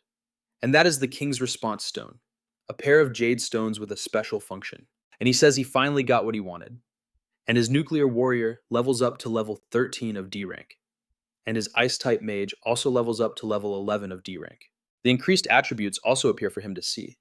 He notices that his mage class has also reached D rank, and that's absurd.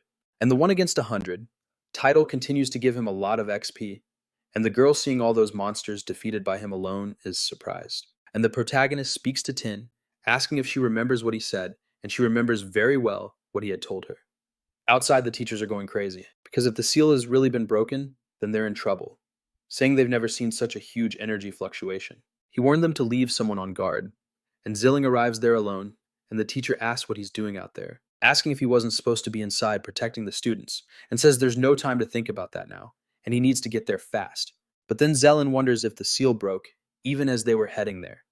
Then he starts laughing, saying karma came quickly this time for the boy, as the professor walks in speaking with Beitin.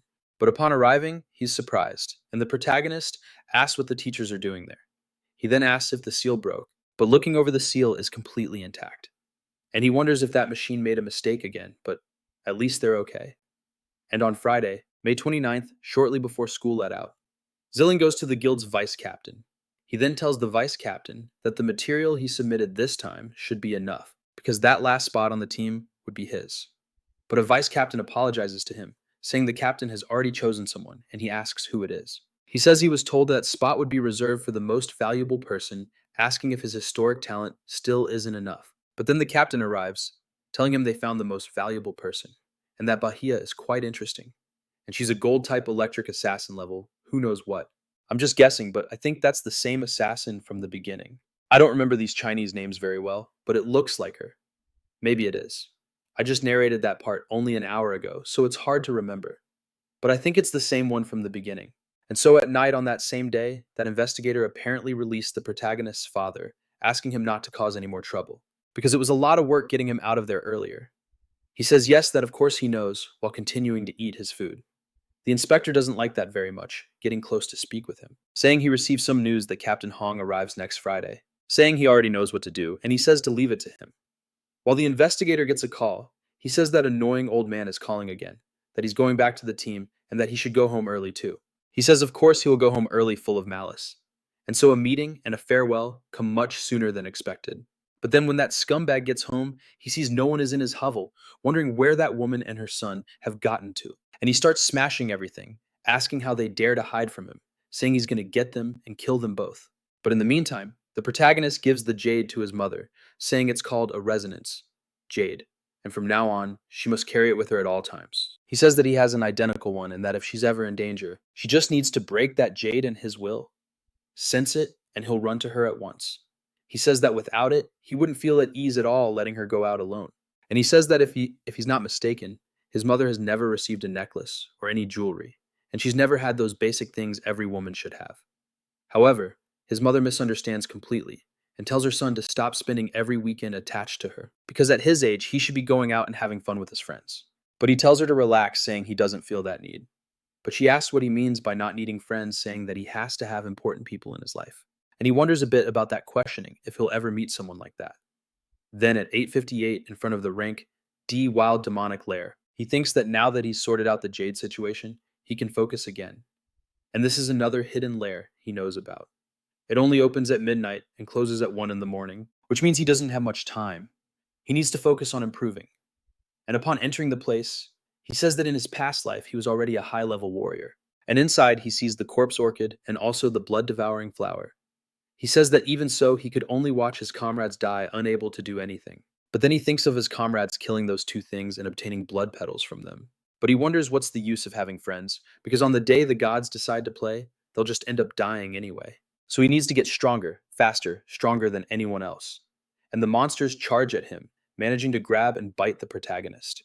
And in the process, he manages to kill them, even though he's injured. He becomes more and more savage. He says he has to fight with everything he's got, because the way he is now, he's still too weak. He can't kill that man, let alone that genius who was born a gold rank archer. And that's why he can't afford to take any shortcuts. So he can't avoid any fight heading back into that lair once again. So once again, he activates a separate world, killing those things, using the sanctuary, and detonating all the damage he had dealt.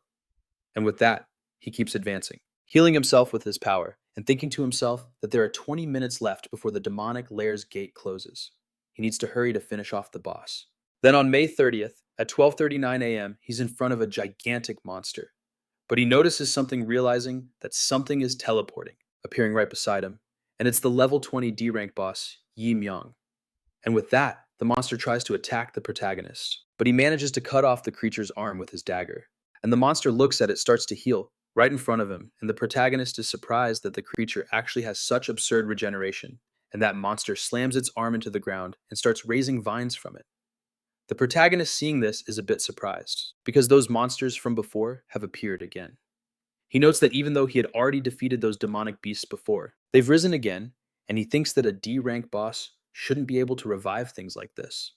But then a monster attacks again, and the protagonist takes a massive hit, getting run straight through his back. He's surprised that the monster didn't give him time to think, and he thinks it's impossible for there to be two bosses at the same time, because they're fighting together, and one is completely green while the other is pinkish. Seeing this, he grows more and more desperate. And on Saturday at 12:59, time runs out, turning to 1 a.m., and the entrance and exit of the demonic lair are sealed. And with that, on May 30th at 6 in the evening, the protagonist's mother is at home, thinking that another day has passed and he still hasn't shown up. She's already sent several messages, but he isn't answering. His phone is out of service range. He must have gone off to some other dangerous place, just like last time. And she thinks she needs to go look for him as she leaves the house, worried. The protagonist's father is stumbling around drunk, saying that the two of them did a great job renting a hidden little spot without telling him a thing. On top of that, he's jealous of the place they rented, saying they really know how to enjoy life, full of hatred. As she's leaving the house, she runs right into her husband, at the worst possible time, just as the protagonist is trapped inside the portal. And the protagonist inside, after getting beaten to a pulp, says it's already the 5th wave. He defeats them all, but they just keep getting back up. Come on, didn't you want to farm? This is a great opportunity, isn't it? I mean, you're killing them, so you're probably gaining XP and elemental power. Soon you'll awaken your class. Let's hope it's a gold one. And the monsters keep coming at him. But apparently I was wrong, because the monsters are only giving 1 experience point each time he kills them. And he realizes that even by killing these endlessly reviving monsters, he's not gaining any experience or items, and he needs to figure out what's making them come back all the time. But he's so tired he can't even think straight. Meanwhile, the level 20 bosses are after the protagonist. He realizes it's not just the small ones that have regeneration abilities, but the big ones as well. He uses acceleration to charge directly at one of the bosses, but even after slashing it, landing a critical hit, it's not enough to kill it. He notes that even the boss can heal instantly, and the other one is using its healing ability again, the continuous heal. He says he already tried attacking that one before, and even after cutting off its head, it regenerates on the spot, and this is completely unbalanced with dead monsters endlessly resurrecting in those two bosses. And he says that not even S-rank healers can do this. And he wonders what is strengthening their power so much. Or could there be some place storing an absurd amount of healing energy? But the monster charges at the protagonist again, seeing he left an opening, using its fist to try and hit him, but the protagonist manages to stop the attack with his blade at the last second. But he still takes the force of the monster's attack. And he thinks that this is interesting, because he's copying these moves in the middle of the fight. Then one of them speaks to the Prota, saying that he's strong, and the Prota starts to see that he's drawing energy from somewhere, finally realizing it's from that tree behind him. He gets ready to go after it, saying that a plant-themed demonic lair and that giant tree is the energy center. So he rushes past the boss, who's surprised that the kid moved at such a speed, slashing its arm. And the Prota says that the healing power of those bosses reaches such a large area because of that tree. Then the boss starts telling him not to go after it, and the Prota thinks that if he takes down that tree, it's over slicing it in half, thinking he can finish it off. If he does this, at that moment, the bosses start talking to each other, telling each other not to let him finish, ordering them to stop the kid quickly. So he also summons his mage class, freezing the monsters in place, and switches back to the nuclear warrior type while they're frozen and stabs them with his dagger, saying he knew he wasn't wrong. And after one of the two bosses and the tree fall, they lose all their healing and resurrection. And with that, he gains 2,500 XP for killing the healing boss.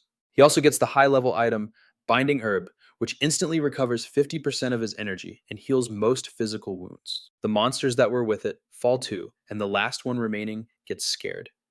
And the Prota says that now it's his turn on the chopping block. And the monster then speaks to the Prota, just asking him to kill it, opening its arms, waiting for death.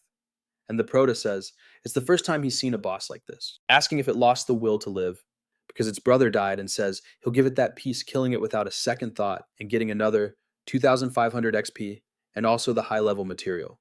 Poisonous Thorn essential for forging the Infinite Poison Spear, an S-rank flower-type weapon. And so he levels up to level 15 as a nuclear warrior and level 13 as a cloud mage and gets the attribute bonus prompting him to click to see how much he gained. And he thinks that after the boss fell, the cave entrance opened again and he manages to reach the maximum flower level. And it says that the accumulation of the flower element is complete and he will awaken a new class. He's very surprised by this, wondering what kind of class it will be. And I don't know, but I think it's going to be a lancer, because he just got the thorn to make a spear. And he thinks that last time it was a red class, so this time maybe it'll be a good class. However, he gets the flower-type summoner, a blue class. He's not too happy about it, but he still tries to convince himself, since the summoner class doesn't require that many attributes. He just has no idea what the main skills are like. He reads the spirit contract skill, because by defeating a flower-type monster, he can make a contract with its soul and use it as a servant. He has 2 contract slots, and the passive skill is Flower Field, which allows him to see the souls of flower monsters that have recently died. This is very convenient. He's going to start pulling shadows. He says this means those 2 bosses he just defeated can be his servants. They're right there on the side waiting for the Prota. And he looks at those monsters walking up to them, and they stop to talk with the Prota. And so he activates the spirit contract with those 2 telling them to come with him. And the 2 of them agree to become the Prota's minions, accepting his call. And in front of the Prota's house, his father gets a call. He wonders who's calling him at this hour. Then he notices it's Officer Shen, and is surprised that he got a spot at Captain Hong's dinner, saying that he understands, saying he can leave it to him, that this time he'll go all out on the gift, that it'll be a respectable one, and tells him to relax, because he won't waste this golden opportunity to get back into the guild, and achieve this, thinking that today is his lucky day, and thinks he'll visit his little sister, and takes off from there. And it turns out, actually the Prota's mother sees him coming from the street, and he asks why she came down since it's raining too hard. So he covers her, telling her to come home. And inside he gives her another gift, and she says her son is too silly, saying he went out at night just to make up for the Mother's Day gift, music. But while he locks himself in his room, She wonders if he really thinks that just because his mother doesn't speak, she doesn't understand anything. So the MC lying there thinks that right now he has three classes: the Green Warrior, the Blue Summoner, and the Red Mage. And now two of his combat classes have reached D rank and give him a huge strength bonus, but he thinks that's still not enough. He was arrested on the 21st, and 10 days have already passed with 5 more to go until he gets out. But knowing him, he'll no doubt try to bribe a guard to get out early. And that's why he prepared everything in advance, just as a precaution, both that bracelet and the jade. Then the next day, Sunday morning, he thinks that in the end, FIR won't solve anything. And before starting his real training, he needs to put an end to this. So he enters 3 E rank dungeons and also 1 D rank. And on Sunday afternoon, he says that these days he can't even stop to breathe and needs to rank up his classes as soon as possible. He now enters a D rank dungeon with an unknown danger level, and after clearing this dungeon, he says that the next time the two of them meet, he'll be stronger than his father, leveling up once more. But then he receives a message and he acquires a new title, the Lone Wolf Hero, because he cleared 10 dungeons alone without them being below his level. He also obtains the Hero's Key, and by meeting certain requirements, he can unlock the Tower of Warriors. And he asks, "What is this?" And so on the morning of July 1st, at the Academy for the Awakened, the teacher says she's very excited to announce the final evaluation results to all of them. Then she says that Bahia and Inda from their class took first and second place in the school respectively, with the highest scores. And on top of that, the recording of Bahia's performance was sent to headquarters for a full analysis, and in the end, he received the highest score in history, so the two of them earned a spot in the training journey. And because of Bahia's performance, they will have an audience with the Divine Guild. But the MC doesn't seem that excited, and everyone is very surprised, since not even Divine Awakened can achieve this easily. And this is incredible, and the MC thinks that he didn't expect this, because being able to meet that group of people in person is amazing. And his archer friend tells him not to forget them when he's at the top. Then the nerd also thinks that he knew he would go far, and in the principal's office, he asks Hong if he's sure he doesn't want to go with them, since his father has finally returned for a visit. He could easily use the excuse of going to headquarters with him to join the hero's journey, but even so he says he won't go, because he came in 3rd place, and if he didn't earn the spot on his own merit, then he doesn't deserve to go. He doesn't want people to think he depends on him for everything. And so the principal says he has character, hoping his father will see how much the boy has grown. Then he talks to his uncle, saying there's something he wants to ask for his help with, asking if he could give him access to the sealed D-rank dungeons on the back mountain. He says he wants to get stronger on his own. Meanwhile, Zelling is begging his uncle, saying he needs to go on this training journey. He's the sole heir of the Z family. And he tells the boy that he knows he's the last of his family's bloodline, and yet he continues to act impulsively. And that man is the principal of the Academy for the Awakened, who then asks him to explain why he did what he did during the mock battle, because buffing the monster to backstab his juniors is too much. Then he asks if he thinks the higher-ups are idiots who wouldn't notice what he tried to do, and he says that if he hadn't covered for him, he questions if the boy really thinks he would still be at the Academy. He falls to his knees apologizing to his uncle, saying he was wrong and that he'll do better next time. But the principal tells him to get up, and he's filled with fear. And the principal says that in any case, because of his actions, the higher-ups ended up noticing a certain person, Bahia. Now they think there's something strange about him. And he says, the way the boy is progressing makes no sense, and that's why someone from the Divine Guild wants to meet him in person this time. And Zelling will be able to go on this training journey. But he must try to control that temper of his and be a bit more down to earth, because if he stirs up any more trouble, not even he will be able to protect him. And the boy gets all happy, saying everything's fine to his uncle and thinking about Bai, telling him to just wait and see during the training journey, and also talks about R, because sooner or later, he's going to settle the score with her. On Monday night before classes ended, that little boy came with an invitation from the school's Supreme Guild. On behalf of Bahia, he says it's the strongest guild in the school. Then they say if he joins, he can go straight to the Divine Guild without even taking tests, which was created by their only golden type assassin in recent years. And before people almost killed each other just to try to register, and now it's like this. But they question if this isn't a high school guild asking if they would invite a middle school student. And here the kid tells Bahia that he's just too amazing. He's almost crying there, but he stands up, grabs that invitation, and simply throws it away. They ask if he's going to refuse their invitation, asking if he's crazy. But the protagonist just takes off, leaving everyone behind. And they think it's a golden opportunity, and the nerd says they don't know Bahia. But the boy knows him questioning if that's not true, saying it's very likely he won't accept joining anyone and the way he is now. He just wants to lead. And on the mountain behind the school, the protagonist arrives with Hong, and he says he got access to the rank D demon dens at night, and no one shows up there inviting the protagonist to enter. But the protagonist tells him that rank D dens are way too hard for them, and they can start with some easier ones. But then Hong tells him to stop talking, saying he won't get in his way. And the protagonist says he promised to show him how to really fight and level up fast, but on the condition that he got access to the school's demon dens for him. He just didn't expect him to unlock all the rank D ones right away. And inside he sees the boy falling hard after fighting some monsters. And he asks if Hong wants help, but he tells the boy not to interfere because he'll handle it alone. And after that, they keep fighting. With Hong going all out, the protagonist says he still doesn't meet the requirements to enter the warrior's tower, so he can't access it. And the requirements are to reach rank B in his class. Then he looks back, saying he cleared practically all the demon dens he could enter, and the school's dens are his only option to rank up now. And on Tuesday after class, the protagonist says the higher your class rank is, the more experience you need later, and when you reach rank D, the progression slows down a lot. And he keeps fighting alongside Hong. When the boy was about to be killed, the protagonist saves him, and he keeps repeating, saying he told the boy not to interfere, but the protagonist says if he hadn't helped, he would have died. And he says, thinking about it, there are a lot of them there, and he can get a good amount of XP. Then on Thursday after class, Hong finally reaches rank D and says he knew entering alone is way more fun than being escorted by those useless bodyguards from his family. However, the protagonist also thinks he finally managed to level up to rank C in his warrior class, leaving that domain behind.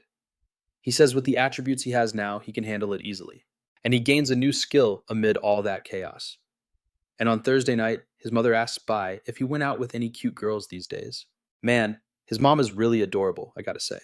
She's super cool. Even without saying much, she's really awesome. And the boy acts like a real 13 or 14-year-old teenager, disgusted by girls, saying of course not, saying he's still in middle school. But then she asks why he's coming home. So late that day, asking if he's up to something with his friends. And he says of course not to his mom. But she says it's totally normal to like someone, and when you care about someone, you have to go after them, without fear telling him not to wait and regret it after the chance is gone. Then he remembers a girl he likes, and there really was someone like that, and apparently it was that assassin. And she talks to him, talking to the captain, asking for a hug, and it really was her. He kept denying her, all embarrassed by the interactions, until she collapses after winning with the protagonist, completely exhausted. Then he calls her, and she asks him to carry her, but he, even in his past life, was still kind of a virgin, asking Rue to heal her first. And so they go, and she says he's being mean, but remembering her dead, he's filled with rage. And he says that in his past life, he only met Riley after the master saved him from death row. He met her in the capital of the Sacred Kingdom, but now he doesn't even know where she is, and in this life it'll be hard to meet her again. And he only remembers his previous life, and even if they do meet, he thinks there won't be any connection between them anymore. But then the vice president is talking to her, saying that Bahia still hasn't responded, and it seems he's not interested in their guild. But she thinks he's becoming more and more interesting. Tomorrow she'll talk to him in person and deliver the invitation herself, finally getting the romance started. Man, there has to be some romance, right? Not just fighting and farming. XP, you need a little romance. On Friday, Bahia's birthday, he receives a gift from his mother.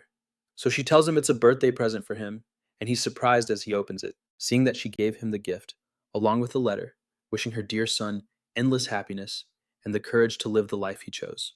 He sees that it's a scarf, but it's almost summer. So he's surprised that she already knew he was about to go to the Sacred Kingdom. And she says that the temperature difference between day and night there is huge, and he needs to take good care of himself, and says she'll take care of herself too. He realizes she knew everything he was doing, and she says it's his birthday, telling him he should invite his best friends to get something to eat, giving him some money. So he says he already told her he doesn't have any friends, but still when he goes to school, his friends give him a present, a little anime girl figurine. Man, I confess, if it were from an anime I liked, I'd love that gift. The kid's cool, huh? Let's train this kid too. He deserves it, right? Deserves to get a little stronger. Don't just train that loser over there. This kid is a good guy. I'm starting to like his friends.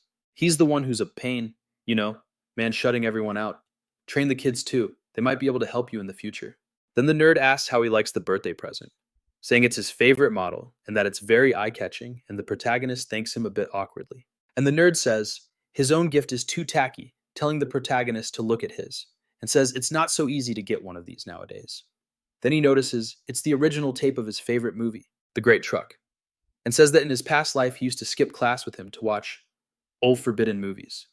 Then the nerd tells him not to let the teachers find out about it, asking him to keep it safe, and he does, getting all happy and thanking the nerd, loving his gift. And the representative goes up to Bai, giving him her gift too.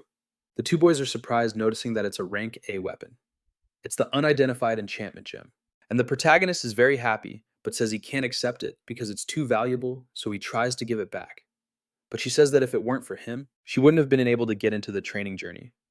And it's not that rare of an item, since her family has several, and it should be very useful for him now. And he says that's true. He needs to keep improving, so there's no reason to refuse. He wonders if she gave him this, because she saw him using a more basic magic weapon when he changed classes, and says she's really observant. Then he can't believe that everyone remembered his birthday, and even prepared such important gifts for him. He was planning on just leaving. But then, while the protagonist is thinking, the nerd asks, since when did those two get so close? And he can't believe they're dating. And the other one says that's weird, because he believed Bahia didn't like women. Then the representative complains about what they're whispering, and the protagonist thinks that he didn't want to form bonds or get involved with them. But then he invites all three of them to dinner tonight, saying he'll pay, and asks if they're free. And they say, of course they are, with everyone liking the idea. Then they ask if those guys aren't from high school, wondering what they're doing there, looking at people arriving in the room, and the protagonist turns right away, noticing they're saying those people are coming to their classroom. So they ask if the others don't know, because the leader of the school's supreme guild is there, and they say she came personally to invite Bai to join her guild. They wonder if it's for real, asking if anyone there has seen the leader, and they say no, but they've heard she's a drop-dead gorgeous woman. However, the protagonist thinks it's better to refuse her face to face, so he gets up, ready to turn her down. And the others say, here comes another spectacle, so everyone stops to watch the commotion, while Zilan is dying of envy, questioning if that show-off Bai is really worth all this, calling him a disgusting brat. So the protagonist stops in the middle of the hallway to wait for them, but then all the lights start to flicker, and they wonder what's happening now. The protagonist feels it and sees electricity passing through his body and heading straight in front of him. But while everyone else is terrified, he says, that was just a distraction. Standing still, pulling out his dagger and raising it, he quickly turns to see where the attack is coming from. And he says she's behind him on the left, stopping Riley's attack.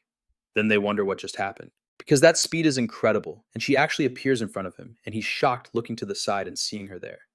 And she says the boy's reflexes are truly impressive, and that she knew she'd chosen the right person. And his eyes go wide, not believing he's seeing her in this lifetime. And he remembers all the interactions he had with the girl in his past life, with her asking him to carry her and trying every way to get close to him while he was dying of embarrassment from her strange behavior. So she says they sent him several invitations, but he never responded, so she decided to come meet him in person. And the protagonist's friends are very surprised with the little nerd with the bowl cut, asking if he's really going to reject her to her face like that, saying it's a shame. But then Riley takes the opportunity to properly introduce herself to the protagonist, saying her name. But then he runs up to her and hugs her, and the class representative doesn't like that one bit.